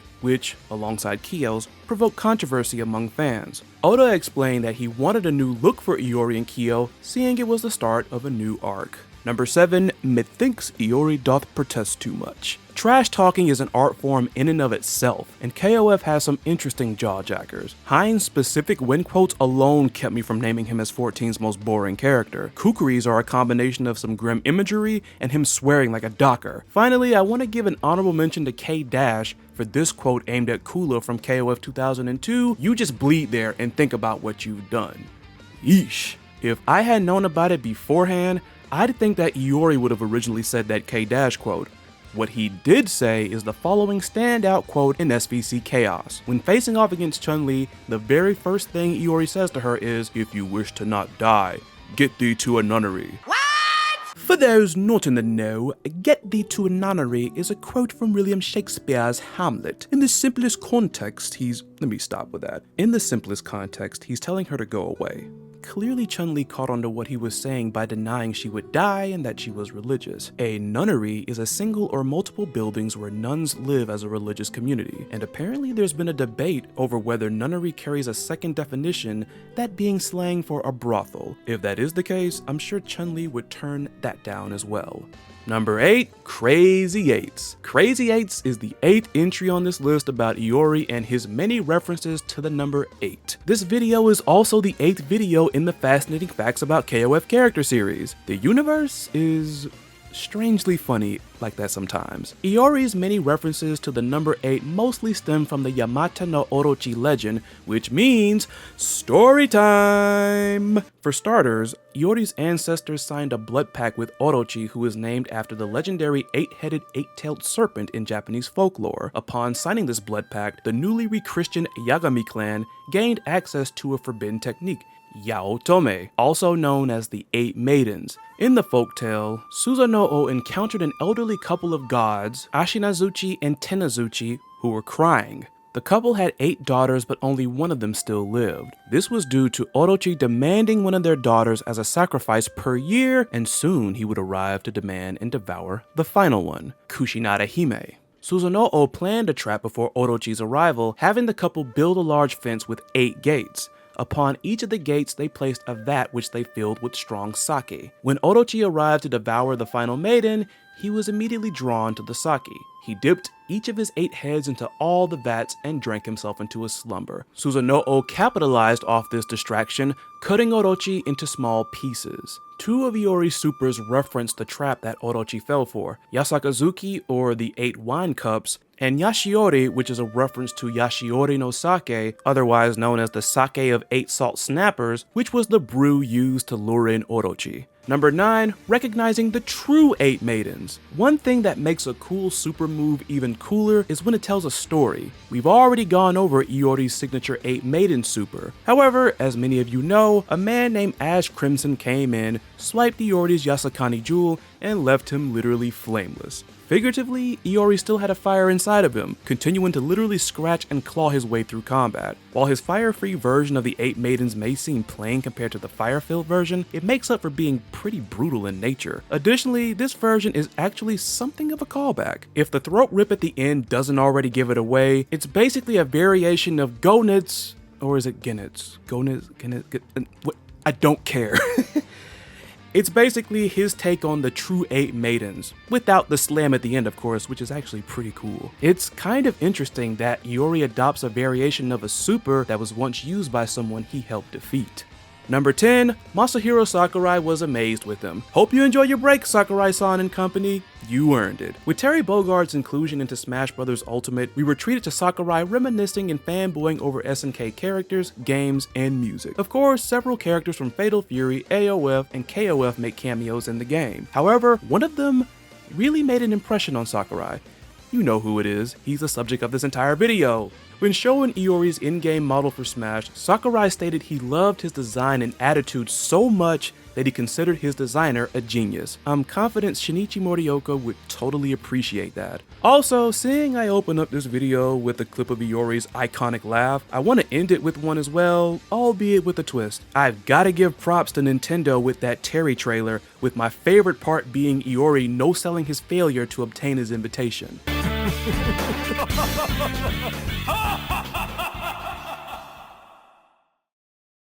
And that was 10 facts about Iori Yagami.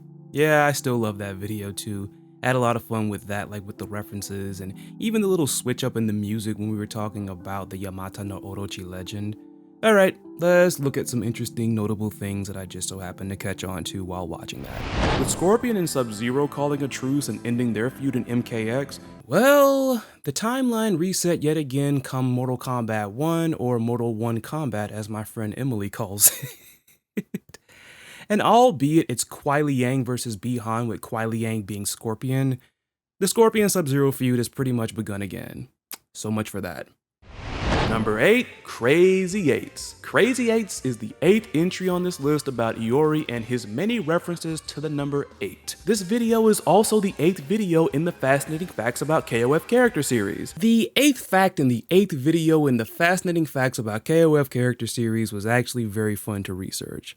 And it's so crazy because finding all these references to the number 8 surrounding Iori, if you were paying attention, I overlooked a very obvious one, and that is Iori's surname, Yagami, which if you break it down, Ya translates to 8, and Gami translates to God or deity. And that pretty much wraps it up for that, and we now go into freaking SHUN'EI, which is funny because I think I start off that video by laughing as well. The fact I used to pick on SHUN'EI a whole bunch, a lot of people have this misconception that I hated him, which, no, again, I've said it before and I'll say it again. He's an oddly designed character that's actually super fun to play, at least before I started learning what Fei Juliu was.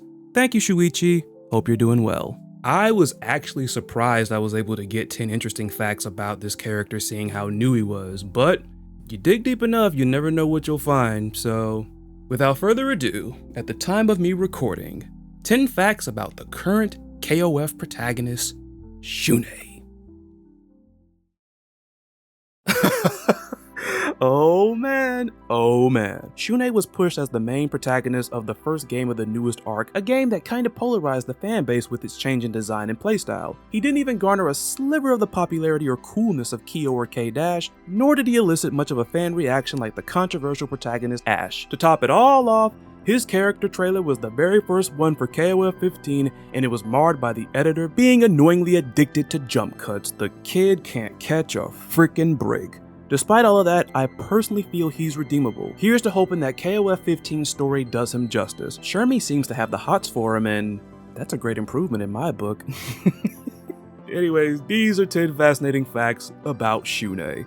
Number 1, his initial design plans. If there's anything that SHUN'EI constantly gets flack for, it's his look, which is often described as awkward and over-designed. Be it the clashing colors, the rolled up pants leg, the bandages, the cape shirt jacket, or the headphones, there is an insane amount of stuff going on with his design. In a Famitsu interview before KOF 14's release, Yasuki Oda implies that the design plans for SHUN'EI were originally very different. He was initially going to have a stereotypical Chinese design. When asked about the China team that was made separately from the Psycho Soldiers, Oda stated that when you actually go to China, there are only fashionable people there, so rather than the traditional Chinese style, I wanted to create a cool character. Whether or not their initial design plans would have been a better fit for SHUN'EI is anyone's guess. Number 2, art imitates life.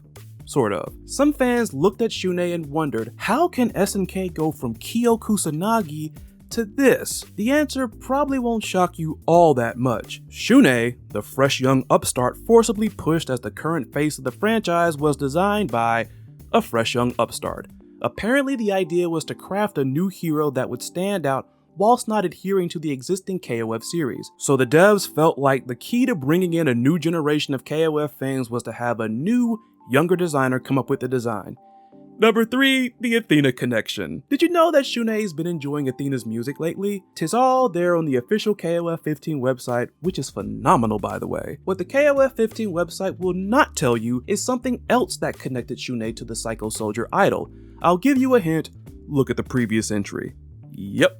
We're still talking about SHUN'EI's designer. Pro fighting game player Ryan Hart interviewed SNK at Gamescom 2016. Hart had been informed that SHUN'EI had been created by a designer other than Ogura. When asked if this new designer had designed anyone else, Kuroki confirmed that SHUN'EI's designer also designed Athena. Whomever this artist is, they got the push of a lifetime. Not only were they given the task of creating the new protagonist of the newest arc, but they also got a chance to contribute to Athena's dynamic wardrobe. Kuroki also confirmed this designer also worked on another resplendent KOF 14 character. Said character, while totally not a pop singer in storyline, far as we know, was clearly modeled after a pop singer. That character? Sylvie Paula Paula. Number 4, his intended target demographic. Oh, Kuroki-san, we really love you, man. We really do, but come on. Kuroki further explained that SHUN'EI's design was intended to be more appealing to the female audience. Yeah, I don't know what to really say for that. I've seen a comment here and there claiming he looks like a male idol. Kuroki further stated that he would be pleased if SHUN'EI was the reason they would want to play the game. I can't confirm that either. If there are any female KOF fans that follow me or watch this, let me know in the comments if SHUN'EI drew you to this game. I'm honestly asking. Number 5, the Howard connection. If you were at the helm of designing and creating a fresh new character that you may want to debut as a new protagonist, it would make sense for you to study other similar characters. SNK seemingly took this approach with SHUN'EI, as Kuroki notes that some additional people involved with his design also worked on one of the company's other most beloved characters, Rock Howard. That is just... Now that I'm picturing it, SHUN'EI does look all the more like Rock's estranged brother going through a wacky hipster phase. SNK seemingly referenced the SHUN'EI Rock connection with some artwork from Ogura. In the KOF 14 promotional art captioned "Rock Howard is back," Rock shares a big ol' hug with SHUN'EI and Mason-kun. While this is more than likely an indirect reference, it does also bring up another interesting connection. Number 6, fatal by association. For such a new character, SHUN'EI has plenty of links and connections to old school SNK fighting game characters. We just went over the Rock Howard connection, but of course, his links to Fatal Fury don't stop there. You know what I'm talking about. SHUN'EI and his best BFF Mason-kun debuted in KOF 14 alongside Fatal Fury veteran Tung-Fu-Ryu. This trio's formation meant a lot more to Oda, as he felt that through their connection to Tung-Fu Roshi, the two besties are more akin to Fatal Fury characters than KOF characters. I can kinda see where he's coming from, seeing that SHUN'EI and Meichin-kun's fighting styles are variations of the one that Tung himself mastered and taught others. Number 7, not quite the guy. We again return to Ryan Hart's interview with SNK, where there was another interesting statement made by Kuroki. While Hart refers to SHUN'EI as the main protagonist, whilst pointing out how different he is to the previous 3 in terms of personality, Kuroki surprisingly responds saying SHUN'EI isn't officially the main character, but he will be involved heavily in the storyline of KOF 14. Oh no! Just a reminder that this interview was done not all that long before 14's release. And this is how you feel about your new protagonist? To be fair, Kuroki and company could have just been acting reticent. I mean, Kotaku reportedly asked Ogura about the connection between Isla and Verse, among other story-related details, and only managed to find out that Isla is from South America. Still, identifying him as just being heavily involved with the storyline rather than straight up naming him as the main protagonist is a bit weird. Number 8, even he comes with a JoJo's shoutout. For the record, I'm not big on JoJo's. Not saying I dislike it, I just haven't taken the time to sit down and actually watch it like a lot of other series I plan to watch. I've had people think I'm a fan of JoJo's because I know a couple of key characters and concepts. The reason I know a chunk about JoJo's is because in the few circles of friends and associates that I have, there's a JoJo's fan in each one, and they love to tell me about it. Don't ask me why. They just do. Also, All-Star Battle Royale was a great fighting game. They need to bring it back, and I really love Jolene and Lisa. Anyways, why was I talking about JoJo's? Alright, SNK creates characters inspired by manga all the time, and yeah, there are plenty of JoJo's shoutouts. You know at least one. Well, even a newer character like SHUN'EI came packaged with an interesting homage as well. His climax super involving supernatural rapid-fire fisticuffs and SHUN'EI's staccato shouting is likened to Josuke Higashikata and his stand Crazy Diamond. JoJo's fans are probably hella salty as they've dropped this super from his KOF 15 repertoire, which additionally sucks seeing that it's definitely more punchier than this. The interesting part of this is that Josuke, like SHUN'EI, is also the 4th protagonist of his franchise. Number 9, limiting your powers with style. And we're back to ragging on SHUN'EI's fashion sense. Seeing that King of Fighters A New Beginning is an adaptation that was released a while after 14, I almost feel like the writers saw everyone roasting SHUN'EI's design and tried to explain away some of the more awkward elements of it. I say all of this because, simply put, there are parts of his outfit that are power limiters. I could already hear a bunch of people screaming, "Bullshit!" Those of you who hate SHUN'EI's headphones, it's a limiter.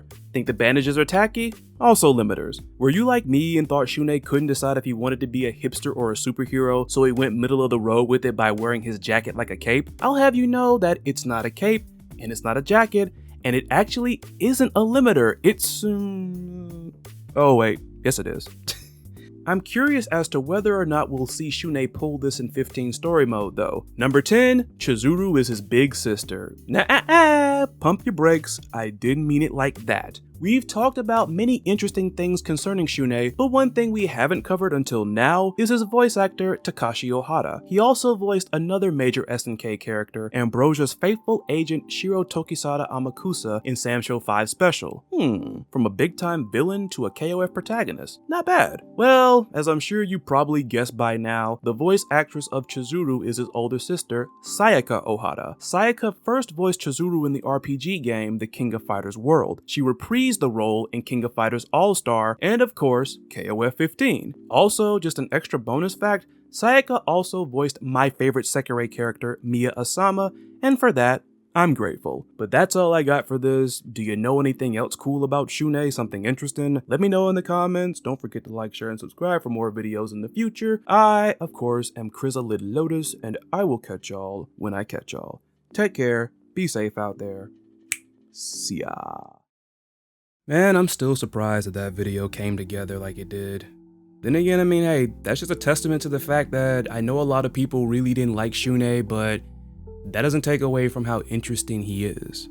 There were quite a couple of notable things in that video that I want to address, so let's get right into that. Here's to hoping that KOF 15 story does him justice. Well, if you ask me, in a ways, KOF 15 story did do him justice. We learn more about his background. He became a little more fleshed out.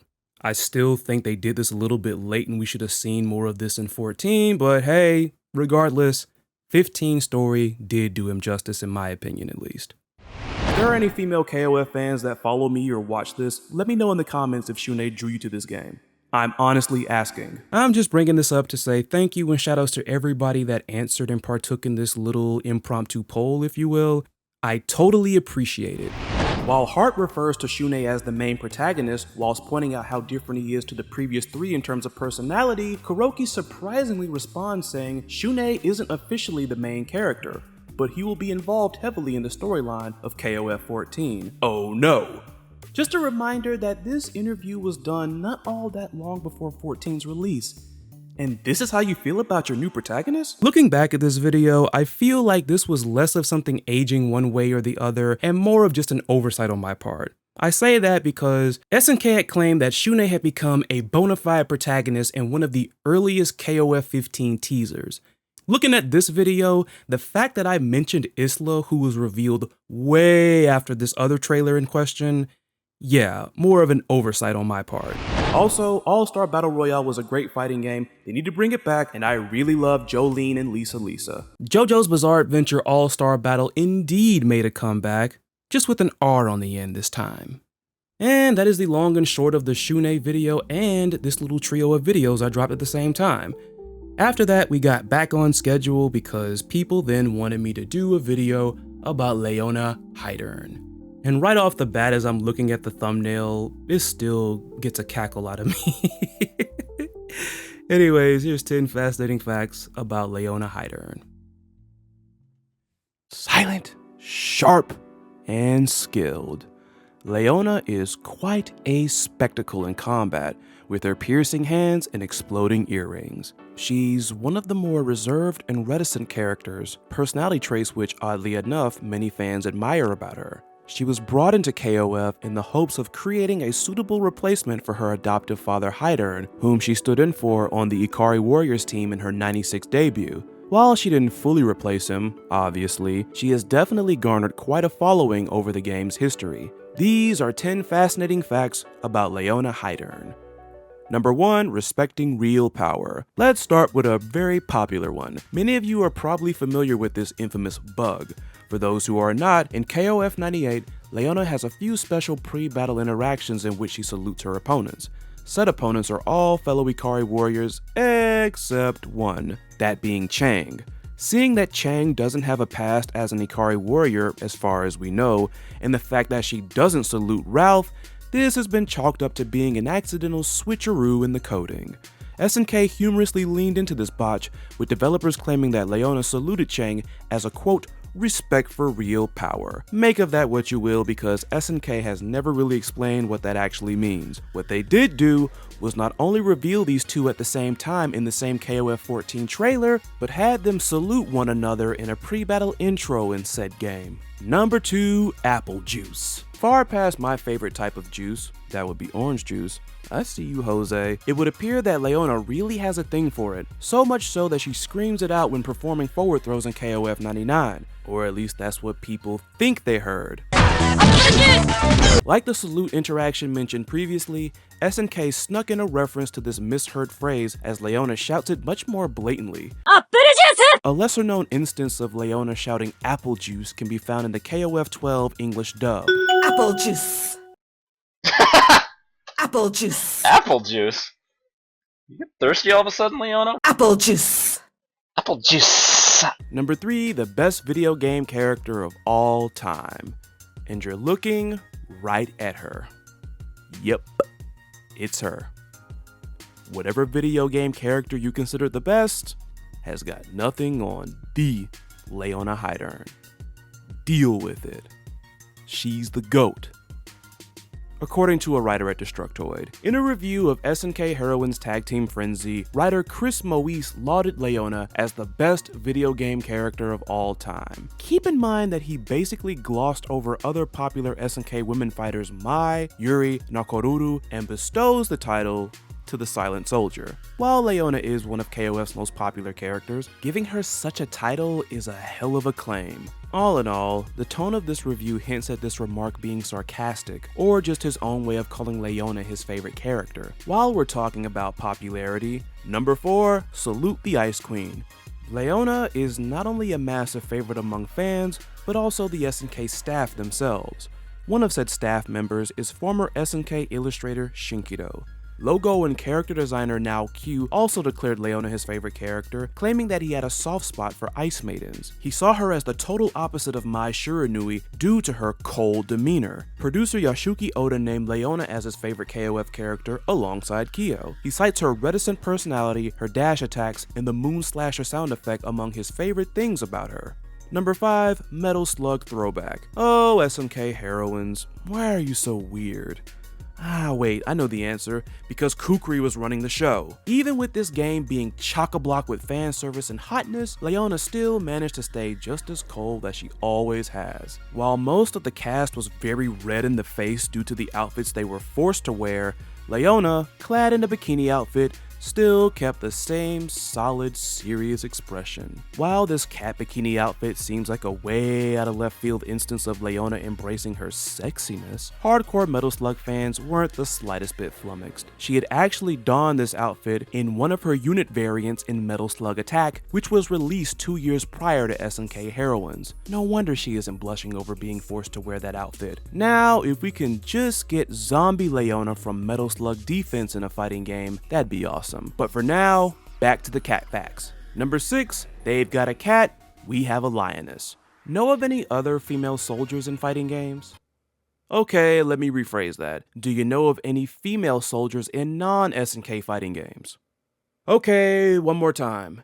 Do you know of any other cat-related female soldiers in fighting games? Ah, there she is. The very character that Leona was made in response to, that is, if you ask Falcon. Aside from being soldiers, they both have code names, have a dark tragic past, and both have donned cat-themed alternate costumes. Between the two, one could argue that Cammy is shown to be happier as she is seen smiling lots more than Leona. The latter has shown hints of a smile here and there, and dare I say, it is quite adorable. Also, though we've seen Leona switch up her style a few times, we haven't seen her in a uniform like this before. Number 7, gotta love a woman in uniform. Wait a minute! Falcon strikes yet again with this stunning artwork of Leona clad in a more secretary-style soldier uniform. This outfit may look familiar as it is very similar to the one Leona wears in this KOF 2000 promotional artwork of Team Ikari. It's just a shame that Leona has never fought in this uniform before. In a tweet consisting of this artwork of Leona, Falcon thought she looked dignified and cool in the uniform. However, he claimed that it would be difficult for Leona to be mobile and fight in this outfit. Number 8, a slightly unusual exclusion. If you ask fans which KOF game consists of some of the most controversial character exclusions, most will point at KOF 12 with little to no hesitation. Oddly enough, Leona is playable in that game. It was the previous game, KOF 11, where she was excluded, which irritated many fans. Though fans were happy to see her back in KOF 12, her return was undoubtedly overshadowed by... yeah. Players who paid attention to the lore probably weren't too surprised, as her exclusion from 11 made total sense in terms of the storyline. At the end of the 2003 tournament, Orochi Seal broke. Leona entered Riot of the Blood and beats the crap out of Ralph and Clark. HEIDERN pulls her from the Ikari team in the 11 tournament due to the incident and replaced her with Whip. And while we're talking about Whip, number 9, the Lion, the Whip, and the War Dogs. The KOF 99 incarnation of the Ikari Warriors was a pretty loaded team. When you consider the initial plans for 2 of its members, things get a bit interesting. KOF 99 was the first game in which the maximum number of team members was bumped up to 4. It was also the game that marked the playable debut of Muchiko, aka Whip. However, SNK had initially planned to have Sarah, aka Miss Whippingberg, debut earlier. 3 years earlier, in fact. Now, who else made their playable KOF debut 3 years beforehand in '96? Vice and Mature, Rugal's malevolent secretaries. And Leona. Leona's inclusion into the lore was viewed with the utmost importance, seeing she's a key character in the game's history. Thus, SNK pushed back Whip's playable debut. Number 10, Riot of the Bloodless. If any of the more recent games were your introduction to the KOF series, you may be a bit surprised to know the series had something in common with Mortal Kombat, the presence of blood. Granted, KOF never took it to the insane levels that Mortal Kombat did, that's where Samsho came in. Characters like Leona, IORI, and YAMAZAKI would draw blood in combat. Come KOF 2000, not a drop would be spilled in the US ports of the game. In a review of KOF Maximum Impact, IGN writer Jeremy Dunham criticized the censoring of the crimson that would splatter as a result of attacks from Leona and IORI. He also pointed out how blood was also censored in the KOF 2001 US ports as well. I get the frustration with that, but apparently he didn't know that Leona hates the sight of blood. Also, KOF 2000 would be far from the first game in the series where blood was censored. This goes all the way back to the inaugural KOF game. In the English ports of the game, not only was blood censored, but also, wait for it, Mai's jiggle physics. Both of these things would be restored when KOF 94 was ported to the PS4. You can apparently never go wrong with Leona. Overall, a pretty solid video, and I actually didn't realize it was under the 10-minute mark. While there's only one thing from this video I want to revisit, it's also quite a big one because this has been something that has been passed around the internet for quite a while now. Many of you are probably familiar with this infamous bug. For those who are not, in KOF 98, Leona has a few special pre-battle interactions in which she salutes her opponents. Said opponents are all fellow Ikari warriors except one, that being Chang. Seeing that Chang doesn't have a past as an Ikari warrior as far as we know, and the fact that she doesn't salute Ralph, this has been chalked up to being an accidental switcheroo in the coding. Yeah, from what I've stumbled into, apparently that whole entry is wrong. Big shoutouts to Gato Ray for finding and sharing this because apparently, per a former KOF developer, the Leona salute to Chang was not a bug. I know, it was unbelievable when I found out about it too. Another one of those many long-time internet rumors debunked. Alright, the next entry in this series. Oh man. I, to this day, still think that this is the best intro that I have done for a video. Of course, I'm talking about Rock Howard. And Rock Howard isn't even really in my top 50 of favorite all-time fighting game characters, but I mean, he's cool, you know what I'm saying? But man, I cannot believe that I actually did this. So around the time when I did this video, this Tech 9 joint was going viral because of a verse from Dwayne "The Rock" Johnson. And I get it, you know, I was surprised by his performance, but the whole track is a banger. And in case you haven't seen this video, I pretty much put my own twist on Dwayne Johnson's verse. Here we go. 10 facts about Rock the Dwayne Howard. Dwayne the Rock Howard. Rock Howard. Also, my apologies in advance for the many botchings of my pronunciation of Garo. There's a whole lot of Garu in this, so sorry. Now we can play it.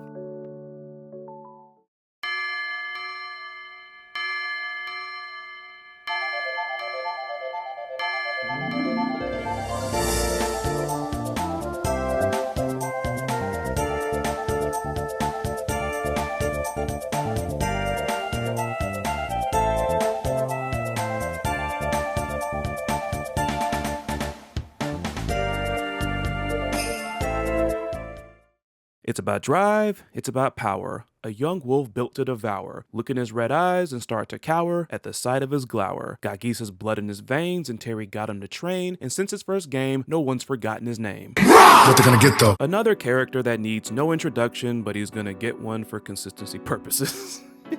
Rock was a tremendous example of a new generation fighting game character done right. He had prodigious shoes to fill in Fatal Fury, being the successor to Terry Bogard as the main protagonist. It turns out he was quite successful, as Rock remains one of the most popular and lauded characters amongst SNK fans. These are 10 fascinating facts about Rock Howard.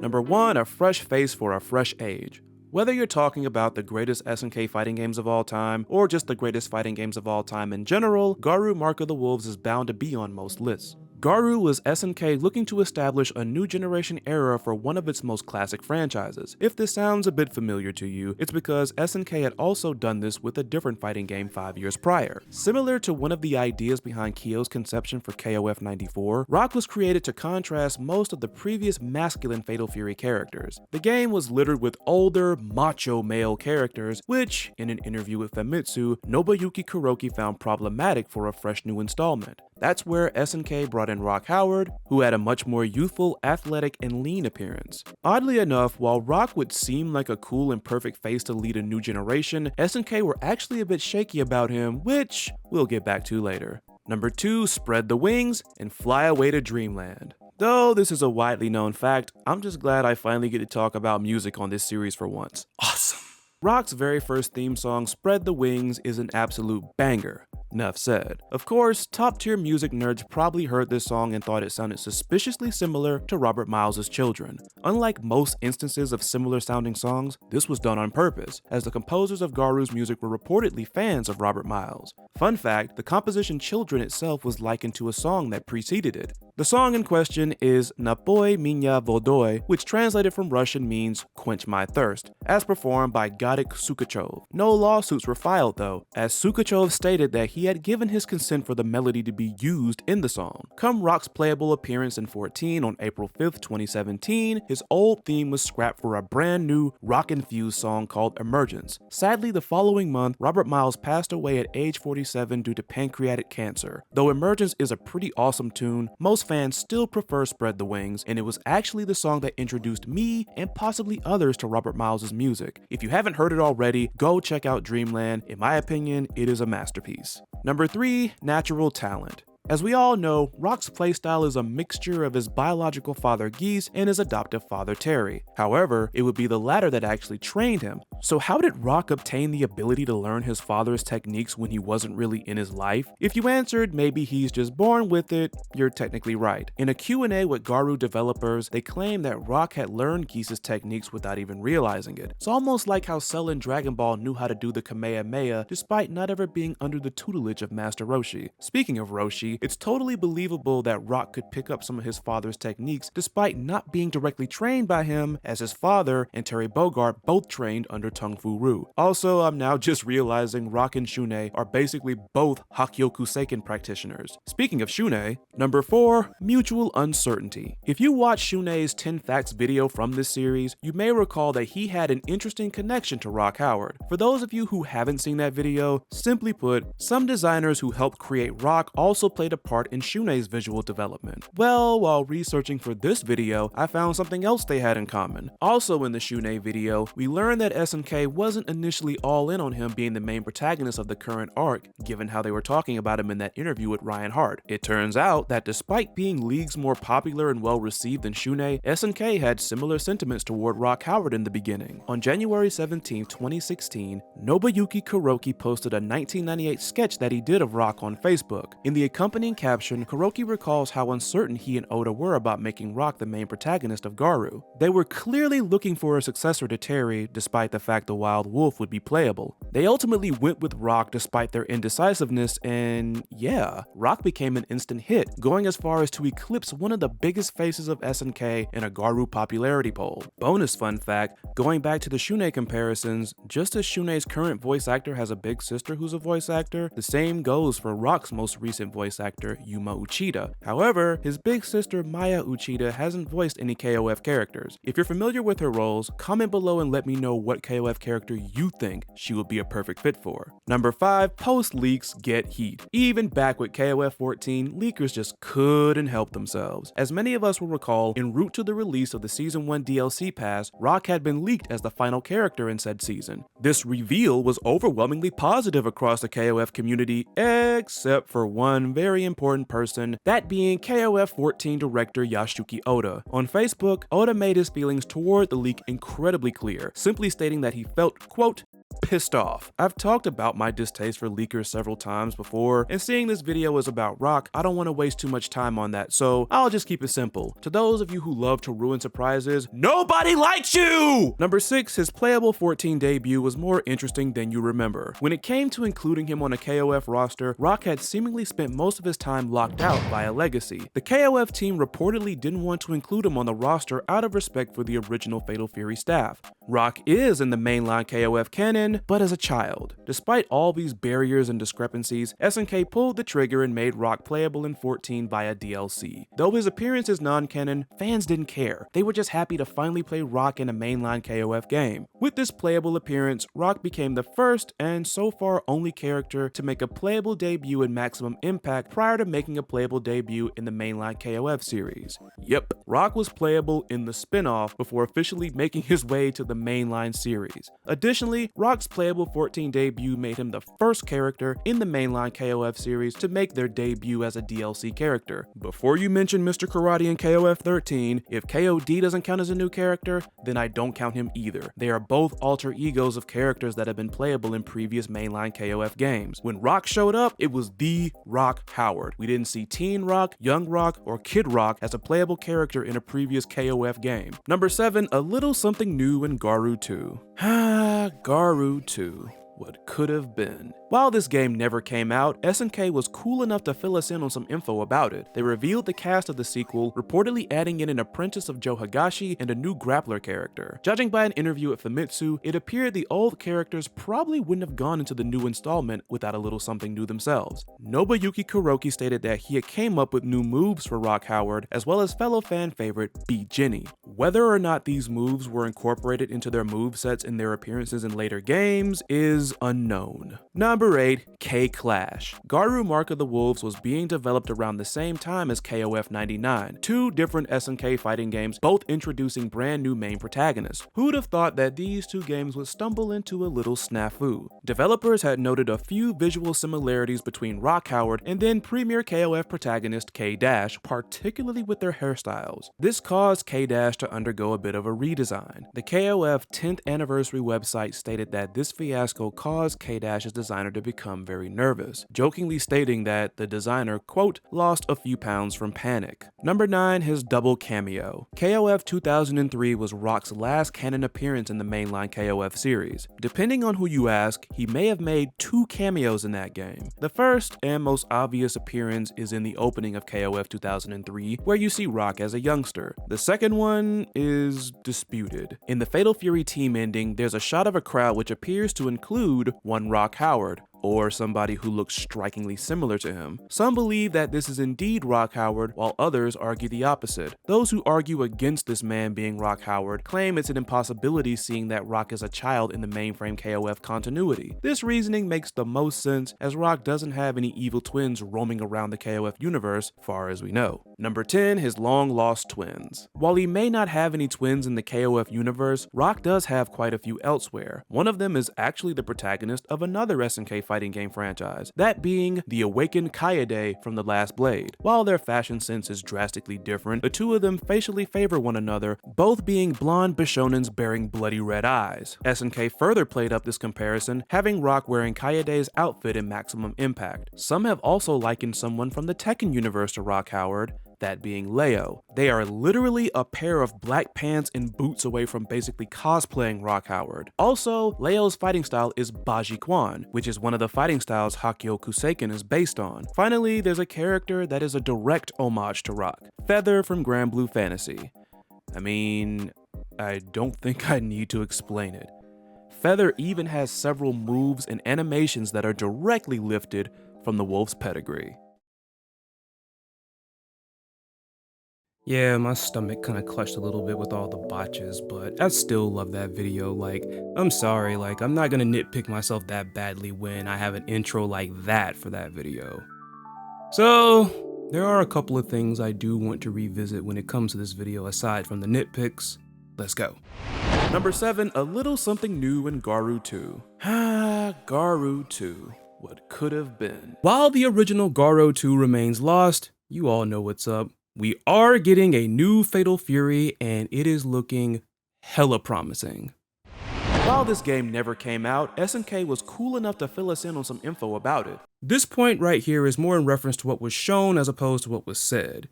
Those screenshots of the unreleased Garo 2 are not official screenshots, but rather mock-ups of the game instead. And that pretty much does it for the revisitation segment. It's kind of funny, both of these particular points were actually right next to each other in the video. And now, we've gotten to the final video in Season 1 of this series. It's about one of my favorite KOF characters, one of my favorite all-time fighting game characters, and this video is also another one of my favorites that I've put together for this series. RYUJI YAMAZAKI.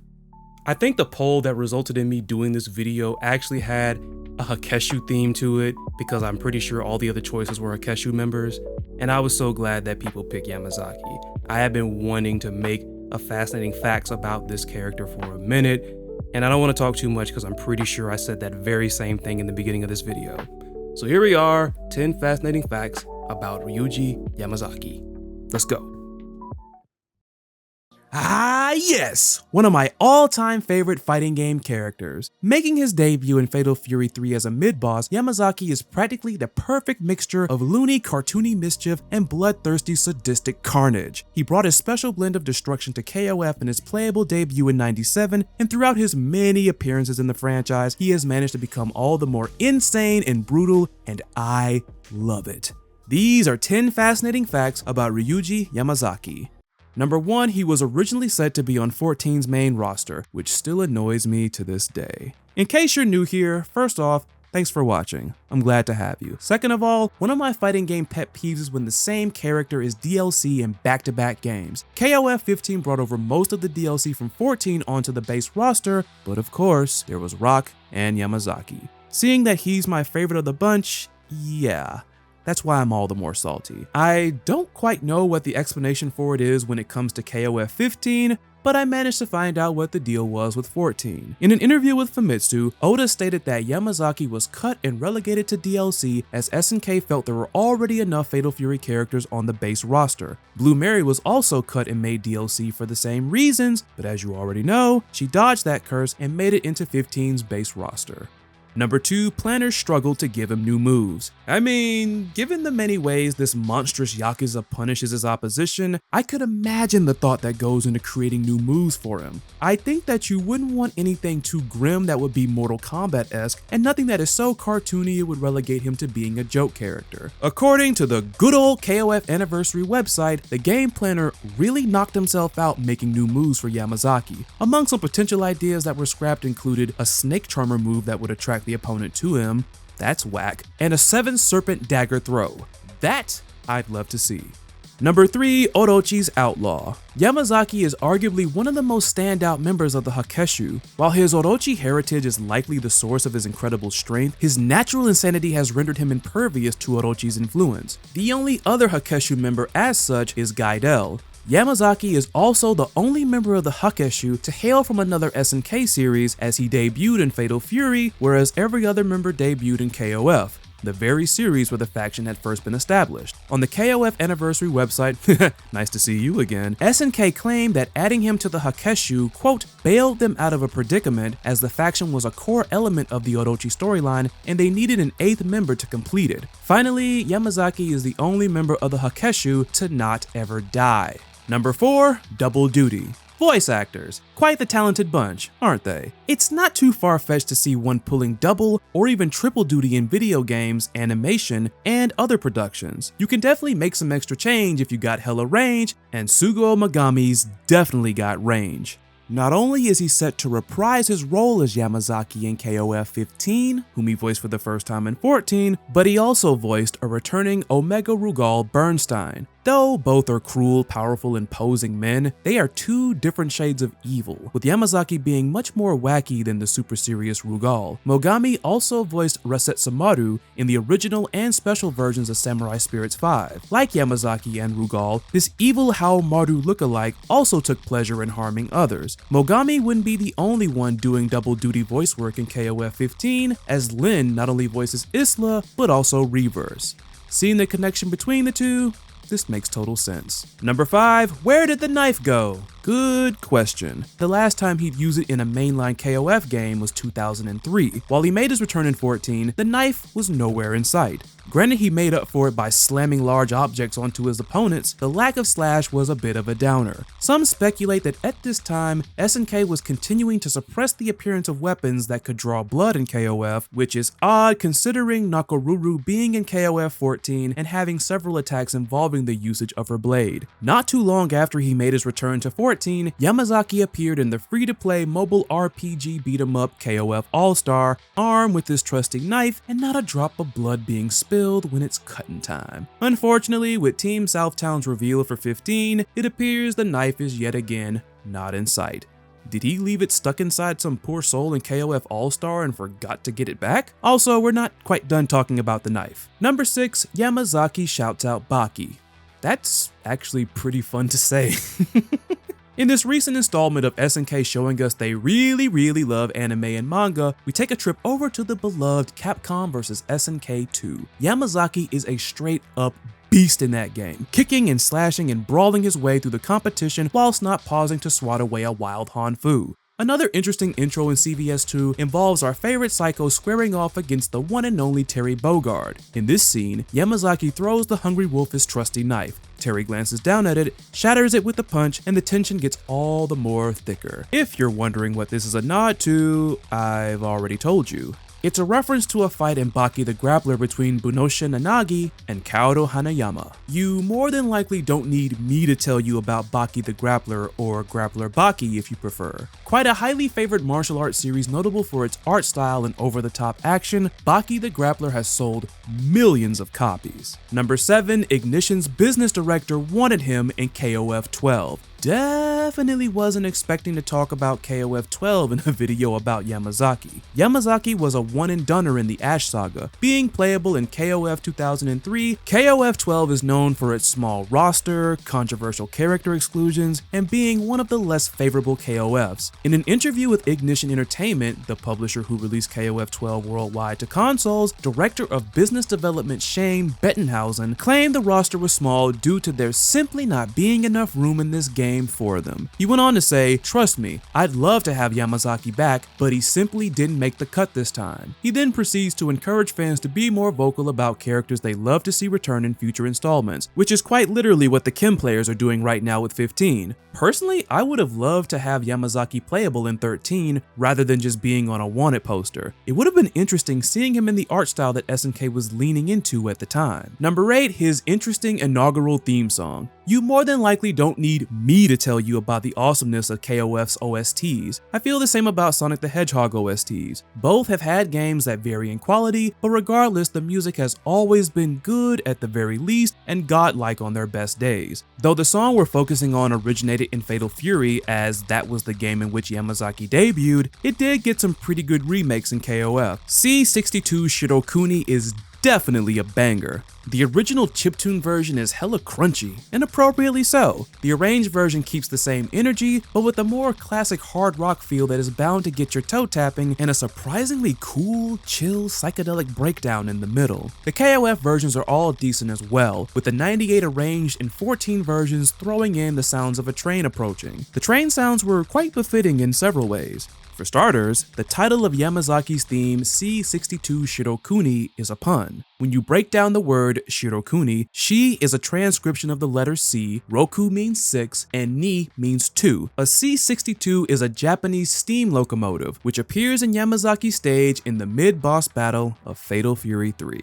Number 9, roughing up the press. Players whose first foray into KOF was 15 may have been amused by interviews on the official website. What some of them may not know is that the interview segments are quite old school. They were always a nice touch to add some extra charm to the characters and a fairly decent means to tell more of the story. One of the craziest occurrences of these interviews occurred in a 1998 edition of Neo Geo Freak magazine. Remember those? Oh, the 90s. The interview format and questions are very similar to that which you see on the KOF 15 website. There are those characters that will directly answer the questions, those that will shrug them off, and then there is Yamazaki. Knowing how he is, anyone that was foolish enough to try to interview him deserves to get hit with whatever blunt object he can yank from wherever. Surprisingly, his 98 interview was a lot more bizarre than that. Yamazaki gives the answers that you'd expect him to, but then proceeds to attack members of the press with every answer given after the first question. He ruptures the cameraman's skull with his serpent slash, he kicks sand in the soundman's eyes, giving him a corneal inflammation, and then forces the reporter to lick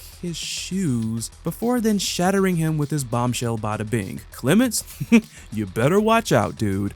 Number 10, that rap feature. Depending on your taste, SNK themed image songs were pretty interesting and entertaining, or cheesy and silly. Dance to Peace, or Dance and Peace, was one such image song as performed by the Garo Densetsu All-Stars, a supergroup consisting of Duck King, Terry, Mai, Blue Mary, Lee Zhangfei, and Yamazaki, I guess. And you'll see why I say I guess later. Dance to Peace is a hip-hop track. Having my ears treated to the sound of all of those aforementioned Fatal Fury characters rapping, that is hilarious. Granted, that's not really a bad thing, seeing that this song is silly fun that's bound to put a smile on your face one way or another. So back to why I said I guess earlier when talking about Yamazaki and this song. While the Dojo Buster is known for kicking dirt, he didn't kick a verse in Dance to Peace. Instead, he berates the other members of the supergroup for not letting him get a verse on the song. I don't know if Yamazaki's got bars, but I do think his laughs and screeches would make for some killer ad-libs. Whew! Again, watching that video, I love how it came out. I really do. There's nothing I really want to revisit from that. I mean, again, with any one of these videos, if you think that there is something that I overlooked far as revisiting, do not hesitate to comment below, but with that, we're done. Just going back and reminiscing over this series was a lot more fun than I originally thought it would be. Like, I started this series a little over 4 years ago, and it's like looking back at stuff from then and looking where fighting games have gotten now, with games coming back, new releases, all types of stuff. Like, it's it's kind of mind-blowing, but above all else, this was a lot of fun. And once again, don't forget to leave a comment below and let me know what you thought about this. Did you enjoy this whole experience? Would you have preferred just a regular compilation video? Like I said, I tried to do something a little bit different and a little bit more fun as opposed to just boom, compilation video, but I know some people might prefer that, which again, I will make sure everything is timestamped. I know people on YouTube love timestamps. But that's all I got for this one. I am the Chris Lotus, signing off. You all take care of yourselves, be safe out there, be cool to each other, and stay hydrated. See ya.